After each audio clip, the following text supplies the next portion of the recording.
Le film dont nous allons parler aujourd'hui traite de la vie que l'on a et celle que l'on souhaiterait avoir, la personne que l'on est et celle que l'on souhaiterait être, la réalité et le rêve.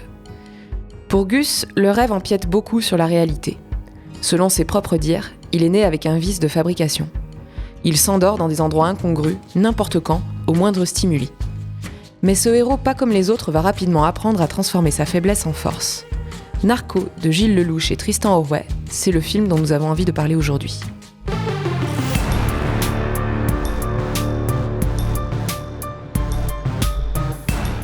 Nous vous informons que ce podcast sera 100% spoiler. Nous vous invitons donc à revenir après avoir vu le film ou à l'écouter en toute connaissance de cause. Bonjour RM. Bonjour Marie. Donc bienvenue sur ce podcast consacré au film Narco de Tristan Orouet et Gilles Lellouche de 2004. Donc est-ce que tu veux commencer à parler un petit peu du film, comment tu l'as découvert toi ? Alors moi je l'avais vu au cinéma, j'avais gagné des places à l'époque, j'étais abonné, on va y arriver. J'étais abonné au magazine Ciné Live et en fait très souvent ils faisaient des concours pour gagner des places et je pense que personne ne jouait parce que je gagnais à chaque fois. Ouais, j'aurais peut-être joué parce que j'étais abonné au même magazine, donc ça aurait été bien. Voilà, c'était par internet, on pouvait jouer, c'était facile en plus. C'est excellent ça. Et du coup voilà, je gagnais et à chaque fois j'emmenais mon frère, du coup on allait tous les deux au Gaumont Saint-Étienne. Hop là, une petite pub au passage. Il n'existe plus le Gaumont Saint-Étienne. Ouais, voilà, c'est vrai, exactement. Et donc on avait gagné des places pour aller voir Narco, on avait été voir Narco et quand je gagnais des places, en fait, je me documentais pas nécessairement sur le film puisque bon, c'était gratuit, donc on y allait. Oui. Donc là, j'avoue que je suis allé voir ça sans vraiment savoir ce que j'allais voir. Sans savoir ce que tu allais voir, d'accord. Et on est ressorti enchanté. Je me souviens qu'on avait beaucoup rigolé et que ça nous avait beaucoup plu et qu'on avait trouvé ça très original, surtout à l'époque surtout pour un film français. Parce que 2004, ça fait quand même 18 ans, c'est pas à côté. Donc Alors aujourd'hui, il y a des choses, il y a des poncifs un petit peu qui sont revenus plusieurs fois, mais pour l'époque, c'était assez inventif, je trouve. Carrément. Ouais. Et donc voilà, j'en ai un bon souvenir. Moi, je l'ai découvert pareil au cinéma parce que j'ai lu une critique élogieuse dans Ciné Live qui était un peu à l'époque, si Ciné Live disait du bien, j'allais voir, tu vois, c'était un peu ça. Et vraiment, il mettait en avant le côté original du film. Donc, je me suis dit, ça pourrait m'intéresser d'aller le voir. J'étais abonné à l'époque à ce magazine. Et c'est pareil que toi, j'ai été frappé par l'originalité du film à l'époque. On est en 2004. Si je dis pas de bêtises, on a un peu après Amélie Poulain de Jean-Pierre Jeunet, qui était, j'ai plus l'année en tête. Je dirais 2001, si je fais pas erreur. Ça doit être ça, oui. Qui avait déjà boosté un peu le côté cinéma français, qui s'est proposé un truc différent, un truc un peu plus dynamique, un peu plus avec une vision. Et j'ai trouvé que Narco était un peu dans cette lignée-là, Oui. C'est en tout cas mon avis. Oui, avec une narration un peu plus originale, peu plus, oui, c'est ça. Et c'est vrai que j'étais dans une période où je commençais réellement à m'intéresser au ciné, plus que juste en matant la télé, en se disant tel film il est cool. Et ça m'avait intéressé de noter à quel point ce film il a tenté des trucs, je trouvais à l'époque. Je vais peut-être parler contextualiser un petit peu le film. Donc c'est un film, comme on le disait, de Tristan Orouet et Gilles Lellouche. Gilles Lellouche qu'on a pu voir, qui a réalisé Le Grand Bain en 2018. Je sais pas si tu l'as vu, qui a eu un sacré succès. J'en ai beaucoup entendu parler, mais j'ai pas eu l'occasion de le voir encore. Récemment, Gilles Lellouche aussi qu'on a vu dans Bac Nord, je sais pas si tu l'as vu, qui est en pleine polémique. C'est un autre sujet. Les scénarios et dialogues sont de Gilles Lellouche et Alain Attal. C'est une comédie dramatique avec Guillaume Canet, Benoît Poelvoorde, Zabou Bretzman et Guillaume Gallienne, pour citer que parmi le casting assez chouette qu'il y a dans le film. C'est un film français avec un budget de 7 921 837 €, si je fais pas erreur. Ça a été un petit peu compliqué de trouver le bon chiffre, mais on va dire que c'est un budget pas mal pour un film français, mais ça reste un petit budget. C'était un premier film. C'était un premier film. Voilà, je crois qu'ils avaient fait peut-être des Ils cours. ont fait quelques courts-métrages avant, voilà, ils ont fait ils sont Tristan Orouet et Gilles Lellouche ils étaient potes depuis 15 ans. Ensemble, ils ont fait pas mal de clips, notamment pour Danny Briand, Pascal Obispo, je sais pas si tu le savais. Même pour NTM apparemment, de ce que j'ai trouvé. D'accord. Quand ils réalisent leur premier court-métrage, ils se rendent tout de suite compte que Tristan Orouet sera plus attiré par la technique et Gilles Lellouche bien plus par le travail avec les acteurs, c'est-à-dire plus la comédie. Peut-être pas pour rien que le mec s'illustre beaucoup en tant que comédien d'ailleurs dans le ciné français. Donc en 2004, ils réalisent Narco, qui est en effet, comme tu le disais, leur premier long-métrage ensemble. Guillaume Canet, il avait confié un rôle à Gilles Lellouche dans son film Mon Idole en 2002. Je sais pas si tu l'as vu. Peut-être, je m'en souviens plus. Donc que j'ai plutôt bien aimé, il était assez trash, mais c'était sympa. c'est pareil, ça shootait un peu dans la fourmilière comme style. Et du coup, Lelouch, il lui rend un petit peu l'appareil puisqu'il lui donne le rôle principal de Narco. Et coïncidence, les productions du Trésor, qui produisent en partie Narco, ils avaient aussi financé le premier long métrage de Guillaume Canet, mon idole, dans lequel donc Lelouch tenait un petit rôle. Et voilà, c'est un film qui dure 1h45, qui est sorti en 2004. Et donc, il a déjà 18 ans, comme je le disais. Oui, ça passe vite. Ça fait un petit peu peur. Et il a un peu passé inaperçu à l'époque. Il a pas franchement cartonné. Alors, je vais prendre un peu d'avance sur d'ordinaire, je l'aborde à la fin, en fait, les entrées qu'il a fait. Mais par exemple, rien qu'en France, il a fait 584 658 entrées. C'est pas vilain. Enfin, un film 300-400 000, on dit que c'est pas vilain. On parle d'un succès à partir de 2 millions, généralement, en France, tu vois. Donc, c'est quand même timide, on va dire. C'est pas génial, surtout qu'il y avait une pléiade d'acteurs qui était déjà très célèbre à l'époque. On a un sacré casting. Voilà, c'est... Le thème, en plus, est assez... il était pas... Enfin, moi, je l'avais assez jamais universel. vu. Je pense qu'il a peut-être été mal marketé, ou pas marketé du tout, peut-être. Bah, déjà, alors moi, j'ai toujours pensé, je sais pas ce que t'en dis, je me suis même pas mis une note là-dessus, mais... Narco, moi quand j'ai vu ce titre, j'ai pensé narcotrafiquant, j'ai pensé Narcos, et je sais pas si ça l'a pas desservi, parce que possible. Quand tu vois l'affiche, à aucun moment tu peux te dire ok, ça traite, parce que donc le film traite de la narcolepsie, et je sais pas si ça a pas joué contre lui, peut-être que les gens, même il y a 18 ans, on s'arrête à un titre, on creuse pas trop derrière. C'est possible. Et d'ailleurs aujourd'hui, là pour le podcast, j'ai fait un peu des recherches, et quand tu tapes Narco, même sur YouTube ou quoi, tu as des extraits de la série Narcos, exactement. Voilà, qui traite effectivement, c'est Escobar, non, je crois. Je crois. Alors il y a plusieurs saisons, j'ai jamais regardé. Je crois qu'il y a une saison qui touchait Escobar. Enfin, ça reste dans le domaine des narcotrafiquants. Toujours est-il. C'est ça. Et du coup, je pense que ça l'a desservi. Et puis j'ai l'impression, alors. Pourtant, oui, moi aussi, je m'intéressais un peu au cinéma déjà à l'époque. J'ai l'impression que la sortie a été confidentielle de ce film. J'ai pas l'impression qu'on nous en a parlé plus que ça. J'ai pas l'impression qu'il a été bien vendu. Et puis, pourtant, Poulvord à l'époque était en pleine Poulvord ascension, entre guillemets. C'est ça. Alors après, j'ai quand même... je me suis posé la question, quel film était sorti à la même période, le même mois, en décembre 2004. On avait quand même le Pôle Express de Zemeckis. Certes. Les Zemeckis a quand même une sacrée troupe de fans derrière lui. Oui, mais enfin, le Pôle Express de Zemeckis, ça reste une sortie familiale. Enfin, autant j'emmènerais voir mon gosse voir le Pôle Express, autant je l'emmènerais pas voir Narco. Ça a pu jouer, justement. Je pense que les sorties du mois de décembre ont peut-être joué contre lui aussi. D'accord, ouais. Enfin, c'est mon avis après. Si tu vas voir un film, tu vas pas en voir un autre de toute façon. Peut-être. On avait aussi Bridget Jones, L'Âge de raison, qui sortait le même mois. Les Dalton d'Eric et Ramsey. Bon, je sais pas si c'est une super référence, mais après, voilà, ça peut être marrant.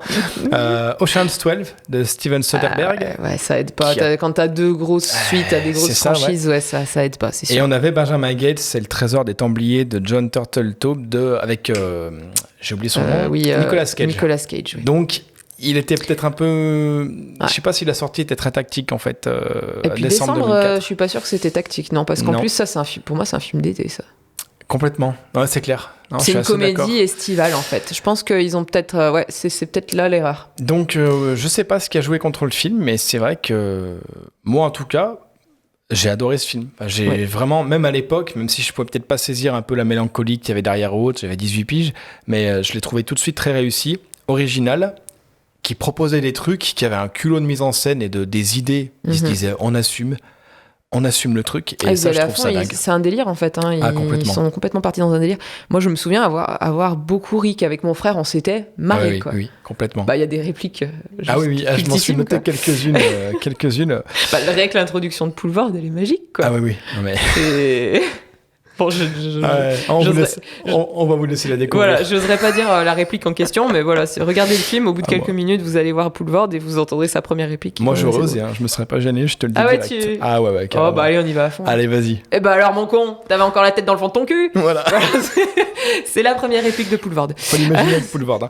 Alors, je vais peut-être te laisser, parce que j'ai beaucoup pris la parole sur l'envers un peu du film. Qu'est-ce que t'as aimé déjà dans le film, un petit peu point par point, je sais pas, éventuellement. Alors justement, l'humour très décalé dont on parlait.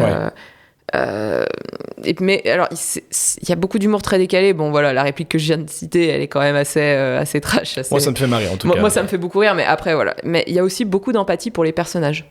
Exactement. Et c'est ça qui m'a plu, c'est-à-dire que les personnages, notamment le personnage Gus, le personnage principal, donc joué par Guillaume Canet, il est hyper attachant. Complètement.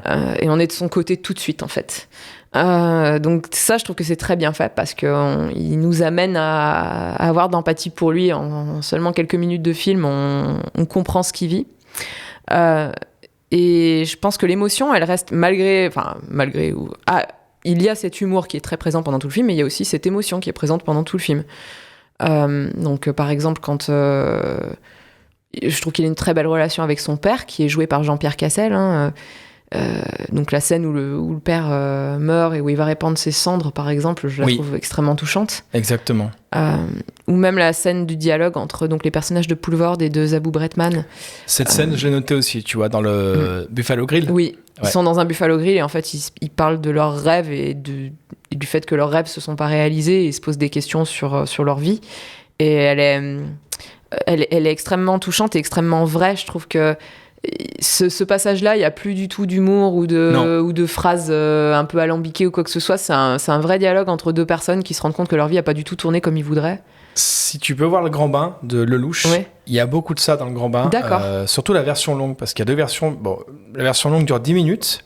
Mais et en fait, ça joue parce que elle apporte quelques dialogues où c'est pareil, tu pars du délire et d'un coup t'atterris dans une scène où le mec il est très doué pour écrire des dialogues qui sont empreints d'un drame en fait sous-jacent au milieu de l'humour. Et je sais pas comment il fait ce dosage. C'est très bien dosé. Super bien dosé. Et c'est jamais dans le pathos non plus, ils en font pas trop, mais je pense que en plus ça c'est un thème universel.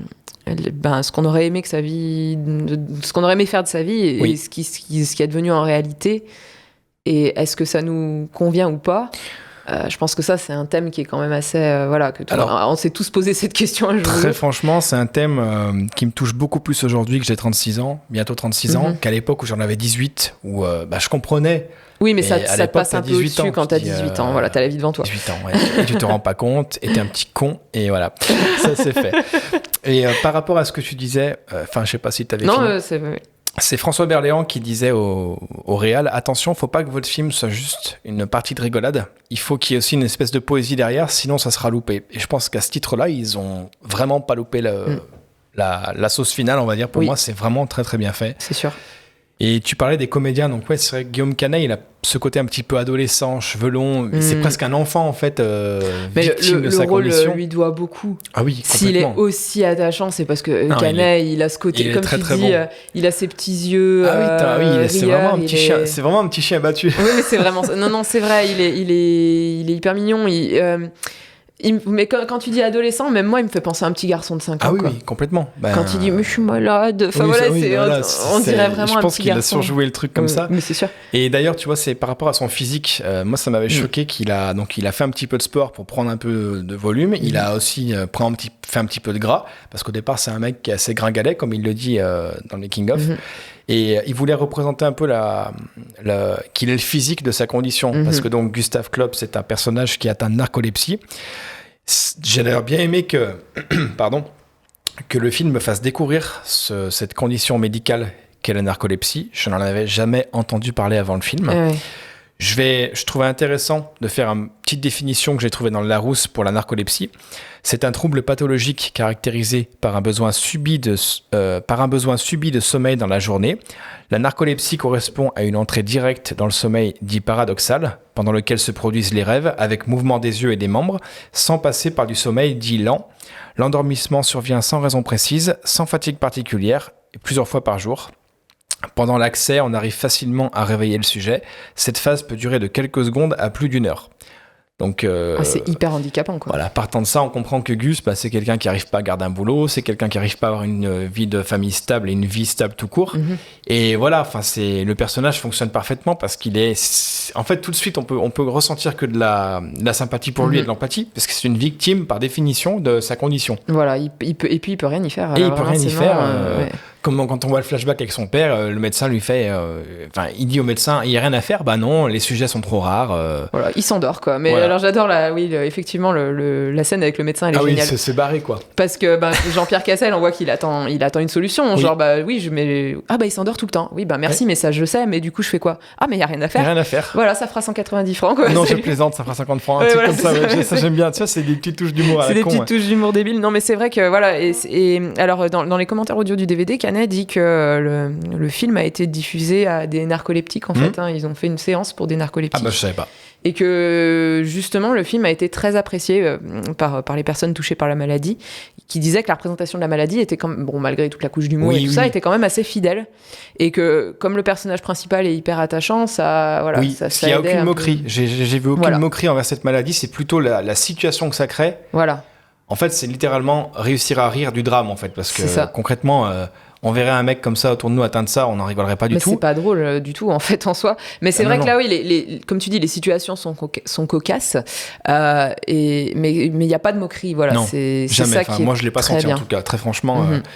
Et d'ailleurs, pour les besoins du film, Canet, Orwell et Lelouch ont rencontré un vrai narcoleptique, et vraiment, ça leur tenait à cœur, justement, de montrer la réalité de cette condition.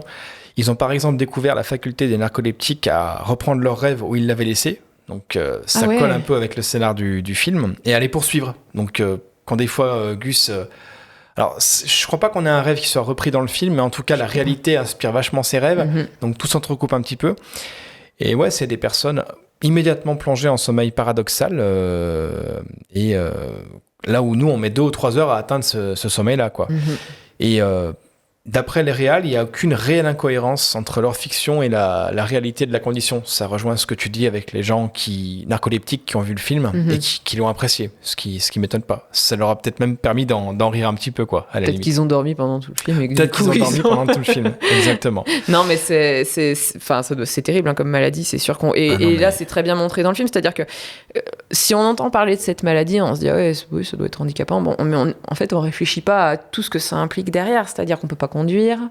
Oui. Là, on le voit à un moment, il réussit à décrocher un emploi. Alors, il cache sa maladie parce qu'il sait que de toute façon, sinon, on l'embauchera pas. Aucun problème. Ah oui, comment il s'appelle cet acteur? Il est excellent. Oui, j'ai mangé son Lionel Abelansky, je crois, qu'on avait vu notamment dans Didier et dans plein d'autres films. Oui, qui dit vous n'avez pas de problème de santé particulier. Et puis on a Gus qui réfléchit non. Ici. Et la scène d'après, il s'endort sur un chariot dans un magasin. Voilà, exactement. Donc il fonce dans les boîtes de conserve, c'est l'horreur. Mais c'est vrai que oui, c'est ça. Alors bon, la situation est cocasse, on rigole sur le moment, mais on se dit qu'effectivement, oui, on comprend qu'il puisse pas garder un job. Première fois que j'ai vu le film, j'ai dit mais c'est dramatique. Sur le coup, je rigolais, mais je disais c'est horrible en fait. C'est horrible pour lui. Et puis après, voilà, ça devient un gimmick. Oui, et après il s'endort. Mais c'est vrai que c'est ce qui fait aussi qu'on arrive à avoir de l'empathie pour des personnages comme Zabou Bretman qui joue sa femme. Qui est excellente. De toute façon, tout le casting est excellent. Ils sont tous bons. Hein. De toute façon, ils sont tous très très bons. Et je trouve que on comprend aussi sa position à elle parce qu'elle en a marre en fait, quoi. Oui. Tu peux pas. Alors elle le blâme, c'est dégueulasse parce qu'il y est vraiment pour rien. Mais en même temps, elle cherche une victime, elle cherche un coupable parce que déjà d'une, il a pas de boulot, donc elle est obligée elle travaille, c'est déjà compliqué financièrement. Et en plus derrière tout ça, il peut pas tenir une conversation jusqu'au bout, quoi. Non. Il finit toujours par s'endormir. Et j'allais peut-être y venir un peu plus tard, mais tu comprends aussi que tout ce qu'elle lui remet sur les épaules, c'est aussi ses frustrations à elle pour la vie qu'elle a. Au départ, tu te dis elle a une situation, elle fait ce qu'elle veut. Elle a son onglerie, là, elle a son délire, les ongles. J'ai noté la réplique quelque part, je sais pas où c'est. Les ongles sont pour les femmes. Les ongles sont à la femme, parce que la barbe est à l'homme, tu vois. Oui, voilà. C'est excellent, ouais, bref. Et du coup, tu te dis, elle, en fait, elle a trouvé sa place. Il lui manque qu'un mari qui soit là pour elle, qui puisse... Et en fait, non, tu te rends compte, plus le film avance, qu'elle aussi a plein de frustrations, de regrets, et que ça participe au fait qu'elle lui rejette dessus. Sa vie n'est pas devenue ce qu'elle pensait que ça deviendrait. Elle aussi, finalement, a eu un handicap entre guillemets, quoi. En fait, il y a eu un événement dans sa vie qui a fait ça n'a pas tourné comme ça aurait dû tourner. Exactement. Et c'est ça en fait que j'aime dans ce film, c'est qu'il y a vraiment toute cette dualité. Alors déjà, il y a le rêve et la réalité, ça on y reviendra, je pense, mais tous les personnages, ils ont 2 facettes en fait. Il y a ce que eux ils sont dans la vraie vie, et il y a ce qu'ils auraient aimé être ou ce qu'ils rêvent d'être. Donc par exemple Zabou Bretman, elle c'est une princesse à la base, hein. C'était une jeune fille très très jolie, elle était admirée de tout le monde, elle était promise sans doute à un bel avenir jusqu'à très américain d'ailleurs, ça nous est montré comme un... Puis alors je te coupe un peu, je reviens sur la mise en scène. L'intro du personnage de Pam quand elle est ado, mais c'est tiré d'un film américain, cette espèce de travelling en slow motion et tout. On la voit déambuler dans les couloirs du lycée, il y a tous les garçons qui la regardent passer. Oui, ça fait très série américaine. Ils ont digéré tous les codes en fait, qu'ils empruntent aux autres films et aux autres styles, et ça je trouve ça dingue, c'est rare en France. À part peut-être Jeunet qui a vraiment des folies de mise en scène d'Amélie Poulain qui sont assez uniques. Mais j'ai trouvé ça dingue. Tu te dis pas, c'est des Français qui font comme un film américain ou autre, tu te dis, putain, c'est crédible, ça a de la gueule. Oui, on y croit. Ouais, c'est vraiment bien filmé. Tu sens un amour de la mise en scène et de la caméra qu'on retrouve, je trouve, pas assez en France. On s'arrête au simple champ contre champ, plan large, tu vois. Et là, tu vois, quand, justement, pour en revenir au champ contre champ, le dialogue dont on parlait, où Guillaume Canet... où Guillaume Canet obtient un boulot. Et donc là, je trouve que la mise en scène, elle est géniale. C'est-à-dire qu'il est en interview, il est en entretien d'embauche. Hein. Donc on a un champ contre champ, mais la façon dont c'est fait, elle est super intéressante. C'est-à-dire qu'on a d'abord l'employeur. Lui, il est face à un mur avec un tableau d'affichage derrière. Enfin, c'est assez cloisonné. Et par contre, quand la caméra se retourne en direction de Canet, lui, il y a un très très grand entrepôt derrière lui. Oui. Un super long couloir. Grande perspective derrière. Une très grande perspective. Ouais. Et du coup, moi, je trouve que ça, c'est le langage visuel, il est intéressant parce que ça veut dire que Canet, lui, il y a plein de choses qui se passent dans sa tête, en fait, quoi. Il y a tout un monde derrière lui. Là où le patron, c'est très intéressant, a juste un mur, il est cloisonné, il est carré, il vit sa petite vie, ce qui est pas forcément moins bien, voilà. Mais Canet, pour moi, c'est un peu le pouvoir de son imagination, ce qu'on voit, cette espèce de grand couloir qui s'étend derrière lui. Et souvent aussi dans la mise en scène, j'ai remarqué que le personnage de Canet paraît minuscule. Il paraît tout petit, perdu dans un monde trop grand pour lui. Très souvent, il est en vue zénitale ou en plongée. Toujours un peu écrasé par son monde. Il est toujours un peu écrasé par le monde dans lequel il est. On dit une petite fourmi, il est tout petit. Et là, ça aussi, un petit gosse en fait, un petit gosse perdu. Ouais. Mais c'est ça, c'est un petit gosse. Et là, pareil, sur ce plan-là, ça accentue aussi cet aspect-là il est tout petit dans ce grand monde, quoi. Et enfin, c'est des petits détails de mise en scène, mais qui c'est rarement anodin. Qui derrière apporte beaucoup. Et pour revenir donc au personnage de Pam, qui est joué par Zabou Bretman, donc oui, on a l'introduction, enfin la présentation de son personnage quand elle était jeune, donc comme tu dis avec ce travelling dans les couloirs du lycée. C'est très cliché, mais ça marche parce que c'est super bien. Cliché, c'est voulu comme... Et alors, ils ont choisi la chanson Femme Fatale du Velvet Underground et Nico. D'accord. J'aime bien cette chanson, je trouve qu'elle est intéressante. De toute façon, la BO du film est géniale. On y reviendra. Mais... La BO est géniale. Et donc, les paroles de la chanson ne sont pas anodines non plus. Hein. J'en ai traduit un petit bout. La voici, tu ferais bien de faire attention à toi, elle va se jouer de toi, car tout le monde sait que c'est une femme fatale. Ah oui, ce qui colle parfaitement avec la suite du film. Voilà, ce qui colle parfaitement avec la suite du film. Et je pense ces paroles, elles font comprendre immédiatement qui elle est et peut-être même comment elle se voit. Oui. Comment elle se voyait. Comment elle se voyait, ouais. Et donc on apprend, elle a pas de chance, hein, elle se fait mettre en cloque par son prof de sport. Ouais, ambiance. Voilà. Et donc, forcément, à partir du moment où elle est enceinte à 16 ou 17 ans, c'est plus une princesse. Oui, c'est littéralement ce que dit la voix off. Voilà, c'est ce que dit Oui, parce que tout le film est narré en voix off par le personnage de Guillaume Canet aussi. Je trouve que c'est un choix intéressant. Alors, en tout cas, pendant une partie, parce que c'est ce que j'ai trouvé intéressant, on y reviendra, c'est que ça bascule après certains personnages prennent aussi la voix off par moment, et je trouve ça super intéressant. On a une multiplicité des points de vue qui est assez cool. Moi, j'aimerais revenir sur l'un des premiers trucs qui m'a plu, c'est la scène d'intro. Alors, on part du principe que vous avez vu le film, vu qu'il y a eu une annonce spoiler au début du podcast. Je me suis réellement demandé si je m'étais pas gouré de salle de cinéma. Oui, moi aussi. Attends, si je vois pas Guillaume Canet dans 2 minutes, je sors. Pareil. C'est une scène de guerre, en fait. On débarque en pleine scène de guerre.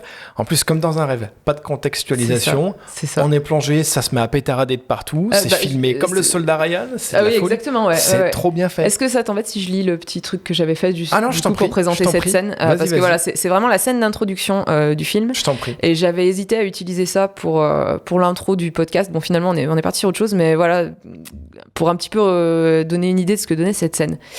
Une vaste étendue dévastée par la guerre. Un soldat est effondré dans une tranchée. Les barbelés masquent un feu qui brûle au loin. Tout n'est que débris, mort et désolation. Tout à coup, un obus explose. Les bombes tombent les unes après les autres, venant mettre un terme au calme mortel. Soudain, les soldats apparaissent à contre-jour. Nous ne distinguons que leurs ombres menaçantes. Les hélicoptères se joignent à l'assaut, les balles pleuvent, les hommes hurlent. C'est ainsi que nous rencontrons notre héros, dans le chaos le plus total. Essoufflé et désorienté, il parvient miraculeusement à survivre. Face aux attaques des tanks, ses frères d'armes tombent un à un. Il ne reste plus que lui. Il plante ses pieds au sol et décharge son arme avec fougue au milieu des explosions. Un tank s'arrête face à lui. Un homme en sort et, avec bien peu de tact, lui demande « Où est sa pizza 4 fromages ?» Le combattant intrépide se réveille et prend conscience de la réalité qui l'entoure en même temps que le spectateur. Il n'est pas soldat mais vendeur de pizza. Il n'est pas à la guerre mais dans une petite ville de banlieue. Ce n'était qu'un rêve. Très bien, super bien introduit. Donc ça, c'est vraiment l'intro du film. Et moi, pareil, je me suis dit, mais c'est pas ça que je suis allée voir, moi. Non, mais c'est vraiment bien foutu. C'est-à-dire que je me suis dit, d'accord, on est devant un film français, c'est filmé comme Le Soldat Ryan. Caméra, tu vois qu'ils ont assimilé tous les codes des films de guerre. C'est ça. On est au cœur de l'action, ça pétarade. Le travail sur le son, au cinéma, ça avait une gueule, mais impressionnante. La lumière, la poussière, je pense que le décor, tu le vois dans le making-of, c'est assez minimaliste en fait. C'est pas géant, mais t'as l'impression que t'es sur un champ de... ils arrivent à rendre... Très juste. Ils rentabilisent à fond les moyens qu'ils ont, et c'est ça que je trouve remarquable. Et voilà, la rupture de ton, le mec qui sort du tank, quelle est où ma pizza 4 fromages c'est ça. Tu dis, quoi? Et tu dis, d'accord, il rêve, c'est bon. J'ai vu Guillaume Canet, on est bien dans le bon film. Voilà, exactement. Et alors, ce que j'ai trouvé intéressant, que j'avais pas remarqué jusque-là, quand j'ai regardé un petit peu les bonus, c'est que tous ses frères d'armes qui meurent à la guerre dans son rêve, en fait, c'est ses collègues de la pizzeria. Ah, j'ai même pas vu. Ah bah bravo, tu vois. Et je trouve ça génial, quoi, en fait. C'est-à-dire qu'il réutilise les gens de sa vie. Complètement. Et c'est eux qui sont aussi dans ses rêves, quoi. Et même des figurants, même des gens qui ont un tout petit rôle, en fait. C'est ça qui est bien. J'ai remarqué, en fait, il le dit lui-même, quand il réalise que ses rêves, en fait, il peut les exploiter pour en faire de la BD, il se dit qu'en fait, c'est une extension de sa réalité. Enfin, son inconscient puise un peu dans ce qu'il vit la journée. Tu le vois aussi, d'ailleurs, alors je sais pas si je vais retrouver ma note, voilà. Quand on a ce plan zénital, donc c'est-à-dire en plongée absolue sur lui et Lenny Barr sur le parking, il s'évanouit sur le parking, la caméra dézoome, on monte et on atterrit dans l'espace pour voir un vaisseau spatial et on est dans le rêve de Gus. C'est littéralement sa réalité qui se prolonge en rêve, qui est illustrée comme ça. Mais d'ailleurs, les transitions entre les rêves et la réalité sont géniales. Elles sont parfaites. Non, elles sont vraiment bien étudiées. C'est très bien fait. C'est pas haché comme un montage où bim. On pourrait avoir un plan noir. Voilà, exactement, fondu au noir ou comme le truc hyper cliché où tout devient flou. Oui. Et voilà. Ils évitent tous les. Non, ils sont très là, forts. C'est vraiment bien fait. Quand il est avec Pam dans le lit, qu'elle commence à le saouler, à lui dire on va se retrouver avec le fisc au cul et tout. Donc pareil, t'as ce plan en chute sur Gus et on sort du lit avec un travelling et là on voit en chute de l'immeuble, des immeubles, de la pluie, une course-poursuite et on atterrit dans le rêve où il flingue le fisc avec les bagnoles immatriculées. On se croirait dans Matrix, c'est super. Exactement. Ah ouais, non mais pareil. Scène de fusillade, mais on est dans Hit de Michael Mann. Quoi. Mais ils ont vraiment, c'est en ça qu'ils sont forts, ils ont vraiment assimilé tous les codes. Parce qu'en plus, les rêves, ils sont compliqués parce qu'ils ont quelques secondes, ils ont 1 minute maximum en gros pour les rêves. Ils durent pas très longtemps, donc ça veut dire qu'en quelques secondes, il faut que le public comprenne, ah d'accord, on est dans ce type d'atmosphère-là, on est dans ce type de genre en fait. Ah oui, d'accord, là on est dans un film de guerre. Ah oui, d'accord, là on est dans un film de science-fiction. Enfin voilà quoi, c'est... Dans le making-of, sachez-le, vous pouvez trouver le making-of version longue sur YouTube. Vous tapez Narco Making-of. Alors, est-ce qu'il devrait y être ou pas, je sais pas. Le fait est, c'est qu'il y a encore, il n'a pas été retiré. Dans ce making-of, on apprend que le producteur leur dit que l'erreur à faire, c'est de pas mettre trop de rêves. Il leur dit que de toute façon, même niveau du budget, c'est hors de question qu'on ait plus de 3-4 rêves. Et je pense que c'est très bien qu'ils aient cette contrainte. Parce que quand ils y sont, ils sont impactants et il n'y a pas besoin de plus, quoi. C'est ça. Et dans chaque rêve, ils ont épousé les codes du genre qu'ils abordent. Toutes les gimmicks, on dirait qu'ils les ont assimilés. Alors, ils les recrachent de façon un peu automatique. On reconnaît les codes, mais c'est ce qu'on veut. C'est ce qui marche bien. Mais oui, voilà, c'est ça. Et puis, c'est dans la tête de Gus. Donc, on cherche pas la subtilité, en fait. Exactement c'est pas. Ça. Exactement pas. Voilà. J'aurais qu'un petit bémol sur la scène des vaisseaux spatiaux. Ouais. On est quand même 2 ans après l'attaque des clones de notre ami George Lucas. Alors, autre budget. Certes, on est bien d'accord. Mais même aujourd'hui, ça fait un peu kitschouille, mais ça passe. Franchement, ça passe. Ça passe. C'est du rêve de Gus. En plus, il s'imagine la canette de bière de Lenny en forme de vaisseau spatial. Franchement, en tout cas, niveau du son, c'est super bien bossé. Il n'y a rien à dire. C'est bien fait. Non, oui, je suis d'accord avec toi. Au niveau des effets spéciaux, c'est pas... Et quand même, quand tu vois le budget, ils ont vraiment bien employé leurs effets spéciaux, leurs moyens, je trouve. C'est sûr. Et puis, je trouve, les couleurs aussi du film sont intéressantes. Le cadre, c'est beau, en fait. C'est très coloré. En fait, plus ça avance, plus tu comprends leur choix. C'est très saturé, très BD, en fait. C'est assez BD. J'avais quand même... je m'étais mis ça dans les points négatifs. J'ai vu le film en DVD, que ce soit sur ordinateur, sur la télé. J'ai un souci avec les hautes lumières. Je sais pas si c'est volontaire. Je pense que oui, forcément. Les hautes lumières m'apparaissent un peu cramées. C'est-à-dire que j'ai vraiment l'impression qu'ils ont saturé les hautes lumières par moment, que tu as un manque de détails. Je sais pas si c'est volontaire pour créer un petit aspect un peu onirique, irréel, comme pour revenir à Midsommar qu'on a fait en podcast, ce côté lumière presque brûlée, l'exposition presque trop haute de l'image pour justement conférer un petit côté réel. Je pense que c'est voulu, d'autant que c'est un film tourné en pellicule qui, d'un point de vue plus technique, encaisse bien mieux les hautes lumières et les basses lumières, la gestion de tout ça que le numérique. On le sait que c'est plus compliqué. Donc je pense que c'est volontaire, mais je me suis posé la question parce qu'il y a vraiment des plans, tu te dis putain mais là le blanc il est brûlé, est-ce que c'est voulu? Et j'ai pas trouvé ça spécialement beau par moment en fait. D'accord. Et le problème c'est que c'est dur de juger parce que le film n'est toujours pas trouvable en Blu-ray. D'après ce que j'en sais, D'accord. Il est qu'en DVD, il n'y a pas d'édition Blu-ray et il n'y a pas de version HD du film sur Internet, sur une plateforme. C'est que du 720 par 500, quoi, l'ancienne résolution DVD, donc je sais pas. Comme le film n'a pas eu beaucoup de succès, je pense qu'ils vont pas. C'est dommage, parce que dès que j'en parle à quelqu'un, il est super ce film. Donc je me dis, il y a peut-être un petit public quand même derrière. Donc c'est dommage. Mais je pense qu'il a raté son public, ce film. Complètement. Je sais pas à quoi c'est dû juste, mais il a raté parce que. Je sais pas, pour moi, il aurait dû avoir une petite niche de fans assez claire, quoi. C'est ironique finalement, parce que c'est de la même manière dont Gus a raté sa carrière d'illustrateur de BD. Oui, exactement. Bien, le film a raté son public, quoi. Exactement. Et pour finir sur la lumière, en fait, Gilles Lelouch disait qu'il voulait retranscrire un mode de vie très à l'américaine, avec, très vie périphérique des grandes villes. Et on retrouve ça un peu dans cette lumière chaleureuse qui fait presque un peu tout le temps lumière dorée de coucher ou de lever de soleil, donc c'est super beau de ce point de vue-là. Même en termes de lumière, je veux dire, il y avait un effort assez... Et alors, il y a une partie du film qui est tournée à l'endroit où j'allais en vacances tous les étés quand j'étais petite. Tu m'en as parlé. Le lac du Salagou. Si vous ne connaissez pas, je vous encourage un jour à y aller. C'est très très beau, c'est resté encore assez sauvage et il y a ces espèces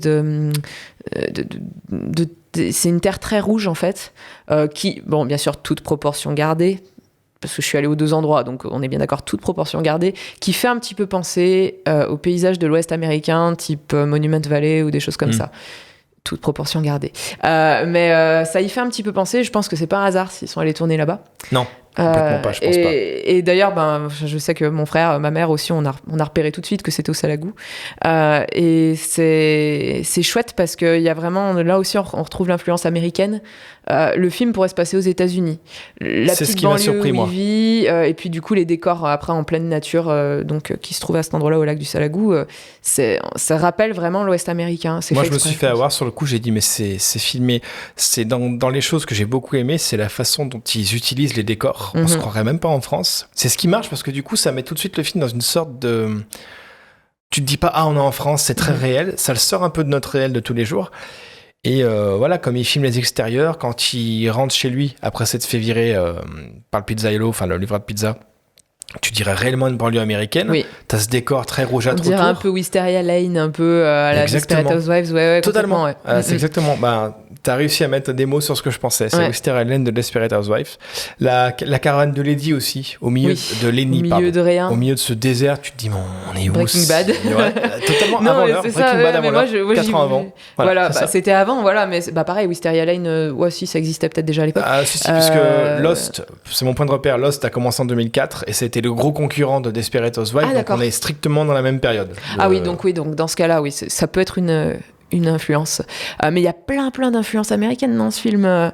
Bon, déjà, les références culturelles musicales. Il y a la musique, donc c'est ce qu'on disait tout à l'heure, la BO, elle est géniale. La BO est géniale. Et donc, il y a les Temptations, il y a The Cure, il y a de tout, quoi. Et le travail de Sébastien Tellier, je voulais y revenir. Et la bande originale, qui est vraiment super bonne. J'ai découvert Sébastien Tellier. J'ai pas trop écouté ni avant ni après Narco, je suis franc.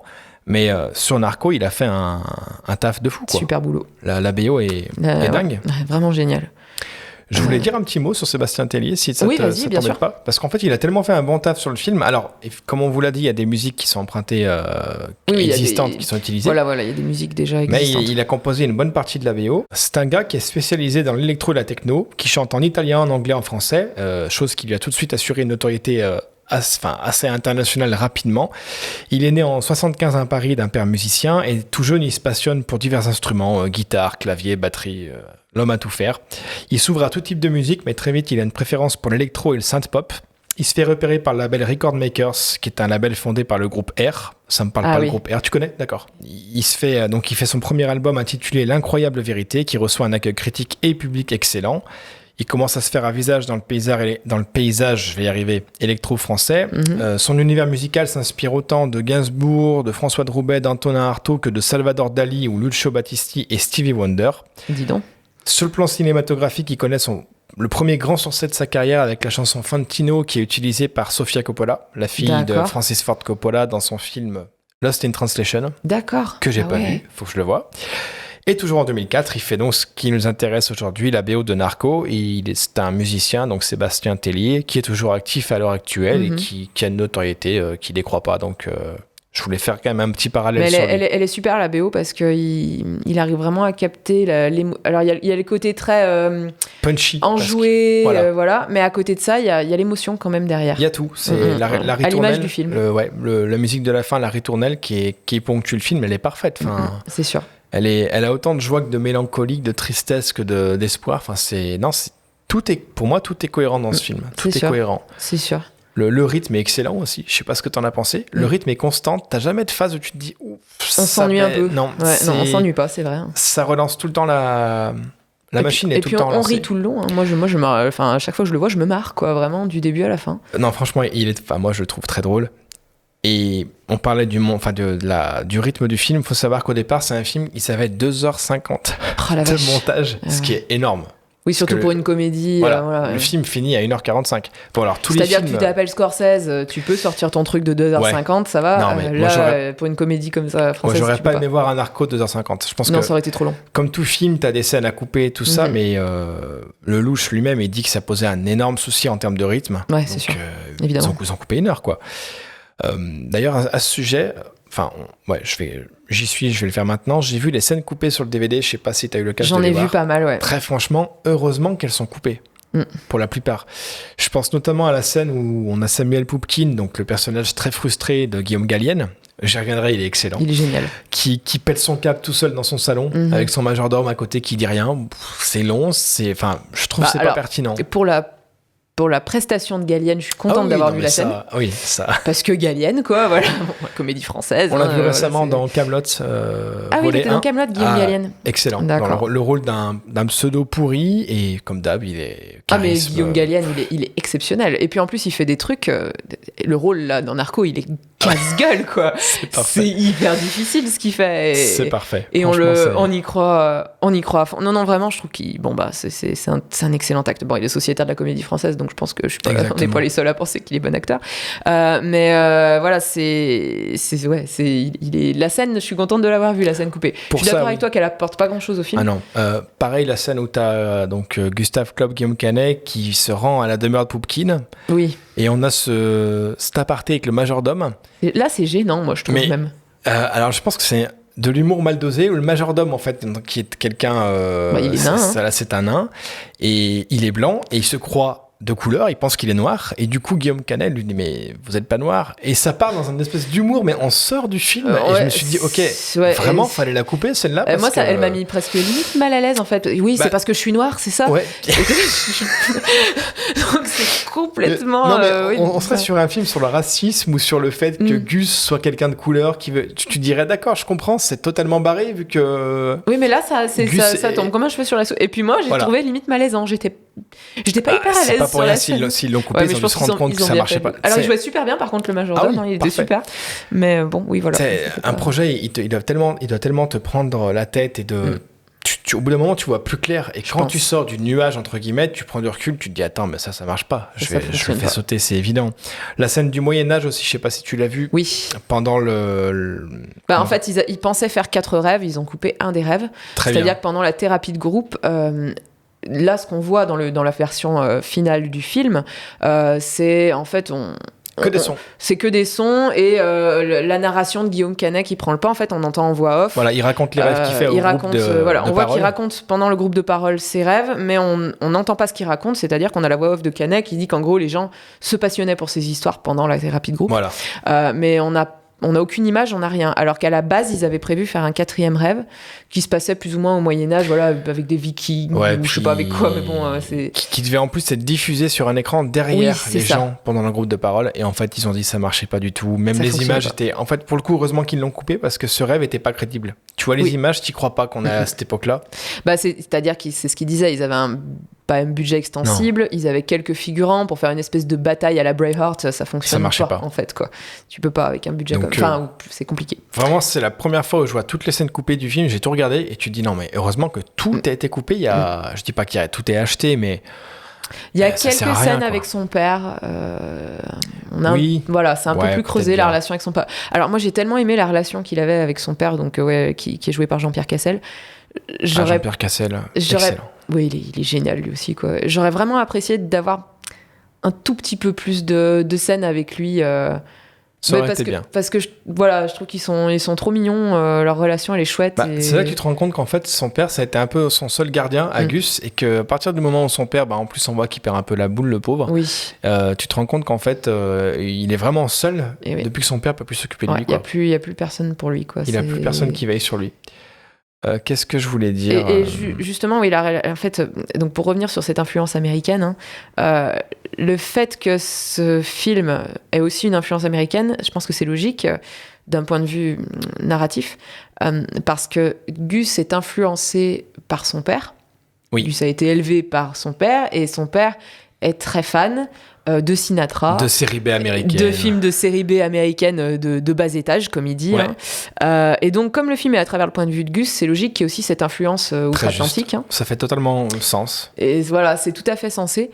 Et vraiment, on voit vraiment ce mode de vie à l'américaine qui est retranscrit ici dans le film. Et aussi, notamment, dans les références. Donc les goûts de son père, Sinatra, tout ça. Mais il y a aussi, moi j'ai vu une référence, enfin toi aussi, on a vu une référence au film La valse des pantins de Scorsese. J'y serais revenu, oui, ne serait-ce que par le nom de Samuel Pupkin, qui est un auteur de BD raté. Dont les parents étaient psychiatres. Alors, paye ton père psychiatre qui n'a même pas foutu de t'écouter sur tes besoins. D'ailleurs, je sais pas si je me suis fait la remarque hier soir en me couchant, pour l'information, ça intéressera personne, qu'en fait, Gus et Pupkin sont deux antithèses. C'est-à-dire que Gus a toujours été écouté par son père. Son père en a pris soin de sa condition. Et son père l'a poussé à développer sa créativité. Voilà, parce que tout petit d'ailleurs, on voit, c'est presque un film sur l'enfance, en fait, et qu'on devrait plus écouter notre part d'enfant, vu que très vite, en fait, il dit à son père, mon truc, papa, c'est le dessin. Et son père lui fait, ah d'accord, il le laisse se développer là-dedans.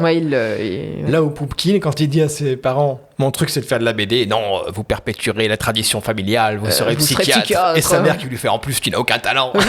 D'autant que tu es dénué d'un quelconque talent. C'est presque le héros et le super vilain du film, Pupkin, et j'ai trouvé ça intéressant. Oui, c'est vrai, la façon dont leur enfance... Voilà, et donc oui, Pupkin, référence directe et forcée à la valse des pantins. Pupkin, je crois. C'est Rupert Pupkin dans la valse des pantins de Scorsese. Et on fait un autre parallèle avec notre podcast précédent d'ailleurs sur Joker. Voilà. En fait, on l'a visionné pour le podcast sur Joker, donc la valse des pantins, et moi quand j'entends Pupkin, j'ai dit mais dans Narco aussi en fait il y a des références à la valse des pantins, c'est énorme. Exactement. Alors pour moi, il y a deux personnages de Narco qui font référence à la valse des pantins. Donc il y a Pupkin de par son nom et de par sa carrière ratée, ce qu'il aurait aimé être et qui n'est pas. Et il y a Guy Bennett. Guy Bennett qu'on n'a pas encore mentionné. Mais donc qui est joué par l'excellent François Berléand, qui est le beauf intégral. On va éviter de sortir les répliques parce que c'est moyen. On va pas sortir les répliques, regardez le film. Mais du coup, Guy Bennett, c'est un mec qui voudrait être comédien de stand-up et qui a absolument aucun talent. Et il y a des références, mais directes à la valse des pantins, où il s'entraîne à dire ses répliques devant un faux public avec une boîte à rire. Comme dans la valse des pantins où il s'entraînait en fait à dire ses répliques devant une tapisserie de gens qui riaient, quoi. Là c'est assez drôle parce que c'est juste une cassette qu'il a lancée et qu'il arrête quand sa secrétaire vient le déranger. Tu dis d'ailleurs putain, le dérange en plein spectacle, pas du tout, il est devant le vide. Et c'était même plus dérangeant dans la valse des pantins de Scorsese où là on dézoomait comme pour montrer le perso dans sa folie tout seul face à un mur en fait de public, une photo en fait. Une immense photo à taille réelle de public qui rigole, quoi. Donc, non, la référence est évidente. Pour moi, là c'est sûr. Là clairement il y a une référence. Ouais. Donc mais ça fait partie des influences américaines que je trouve intéressant de mentionner. Ouais. Ah complètement. Donc voilà, c'est vrai qu'on a On parlait de l'humour au début du podcast, l'humour qui est omniprésent, mais il a plusieurs formes en plus, c'est ce que je trouve bien. Il est parfois cynique, comme quand on a le prof de gym qui mate en gros plan les fesses de son élève de Pam, avec la voix off de Guillaume Canet. Oui. Il découvrira un lundi matin les aptitudes de son élève pour la gymnastique. Oui. Tu te dis, c'est quand même dégueu, quoi. Tu vois, c'est à la limite du gênant, mais ça passe. L'humour, il passe. C'est-à-dire que la voix off de Gus, elle est toujours en décalage avec ce qui se passe à l'écran. C'est ça qui crée l'humour, en fait, c'est ce décalage. Hein. Et en fait, il a un regard enfantin sur. Enfin, il pose une voix off enfantine sur les événements du film. Il y a aussi un autre passage où il y a ce décalage qui m'a beaucoup fait rire, où Gus sort de l'hôpital, il a été hospitalisé. Il sort de l'hôpital et il trouve le corps sans vie de son voisin de chambre qui a été assassiné. Et donc, la réplique, c'est « Il me fallut bien du sang-froid pour ne pas céder à la panique, à la découverte. » Et là, tu le vois hurler et sortir en courant. Et voilà, le décalage est super drôle. Tu vois, c'est pareil, l'humour absurde, les grandes phrases de Pamela sur les ongles, l'humour par répétition, les endormissements de Gus dans divers lieux. Et alors, voilà, l'humour qui donne lieu à des répliques cultes, je vais vous en sortir deux. Donc, Pamela qui parle des ongles. « L'ongle est à la femme ce que la moustache est à l'homme. Une marque de personnalité hors norme. » Ou alors... Celle-là, elle me tue. Donc, on a Samuel Poupkin. Quand on comprend qu'il va piquer... parce que Gus, vous avez vu le film, il va s'inspirer de ses rêves pour en faire des BD. Et il a un coup de crayon fantastique.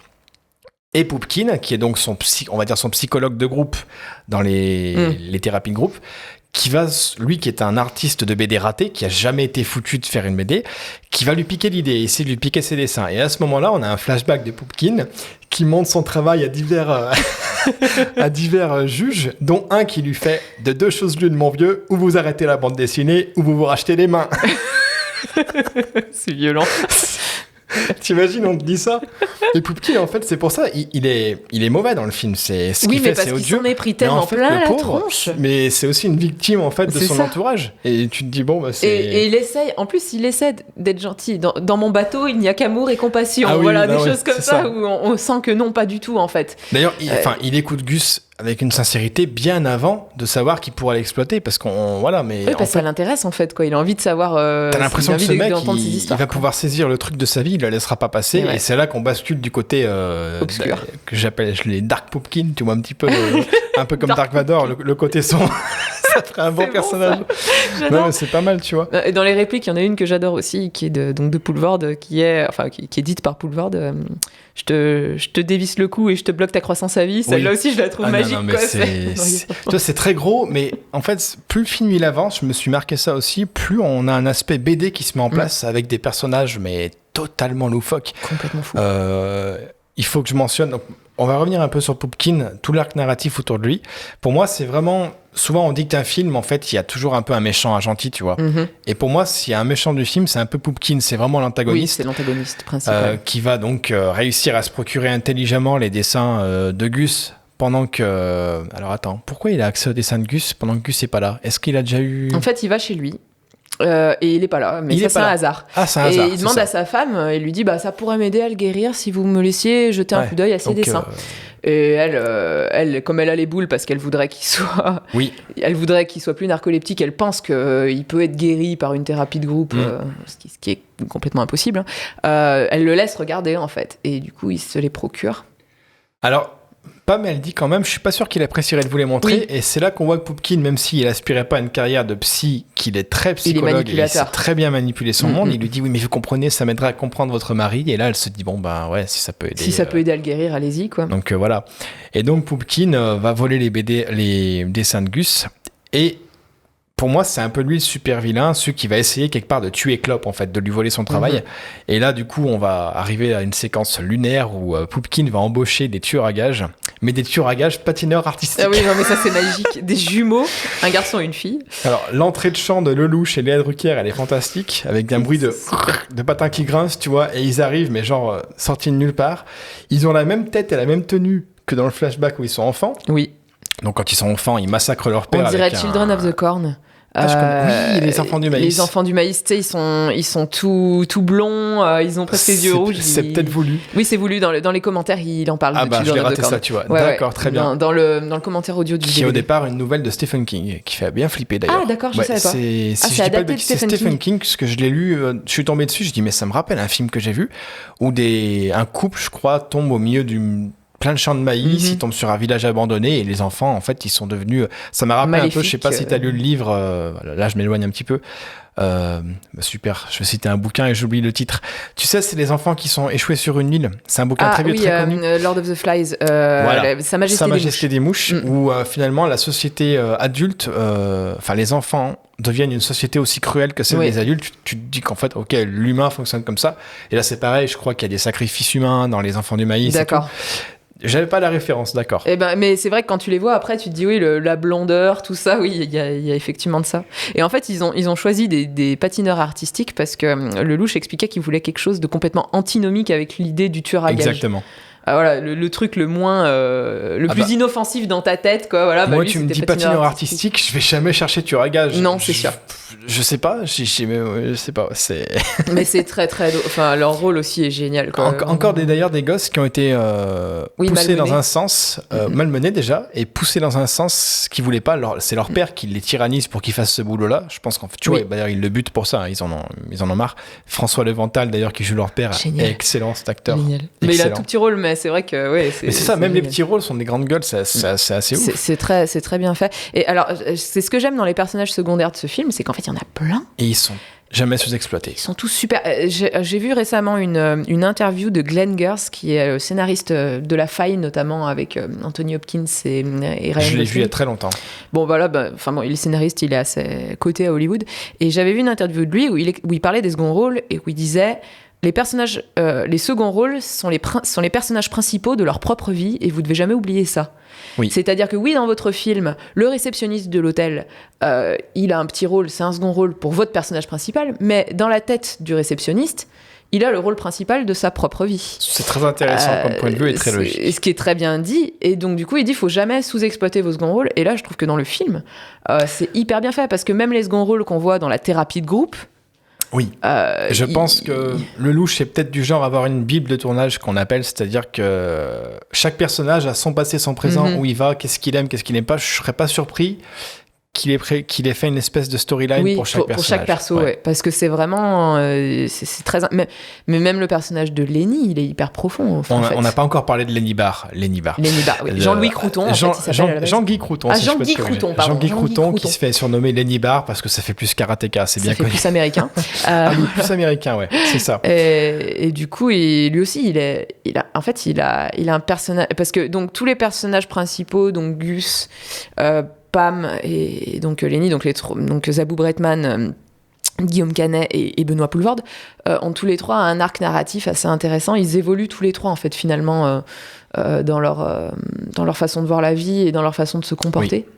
Oui. Et ça aussi, c'est très agréable à regarder en tant que spectateur parce qu'en fait, on n'a pas l'impression d'avoir eu une histoire complètement vaine, quoi. Non. Il y a eu une vraie évolution. C'est-à-dire qu'à un moment donné, on se rend compte, d'ailleurs, même eux s'en sont rendus compte que le film parlait pas tant de la narcolepsie, du rêve de Gus.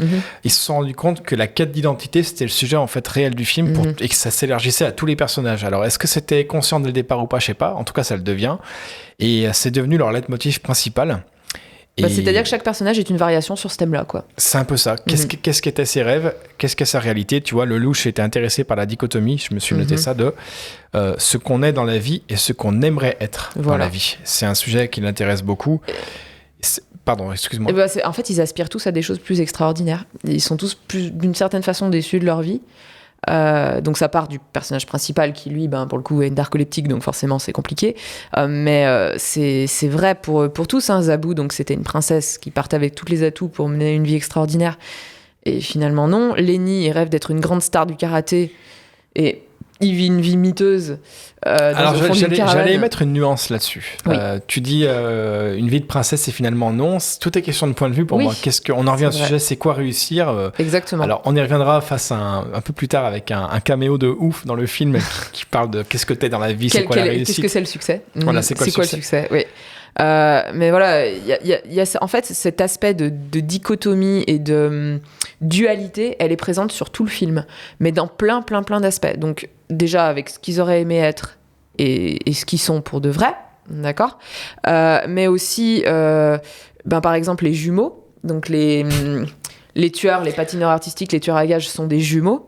D'ailleurs, Poulvord a une réplique, il leur dit « vous êtes deux ». Dans ce putain de monde, ouais. Voilà, vous êtes deux, vous avez de la chance, vous êtes deux. Le laïus que Poulvord fait sur le film Double Impact.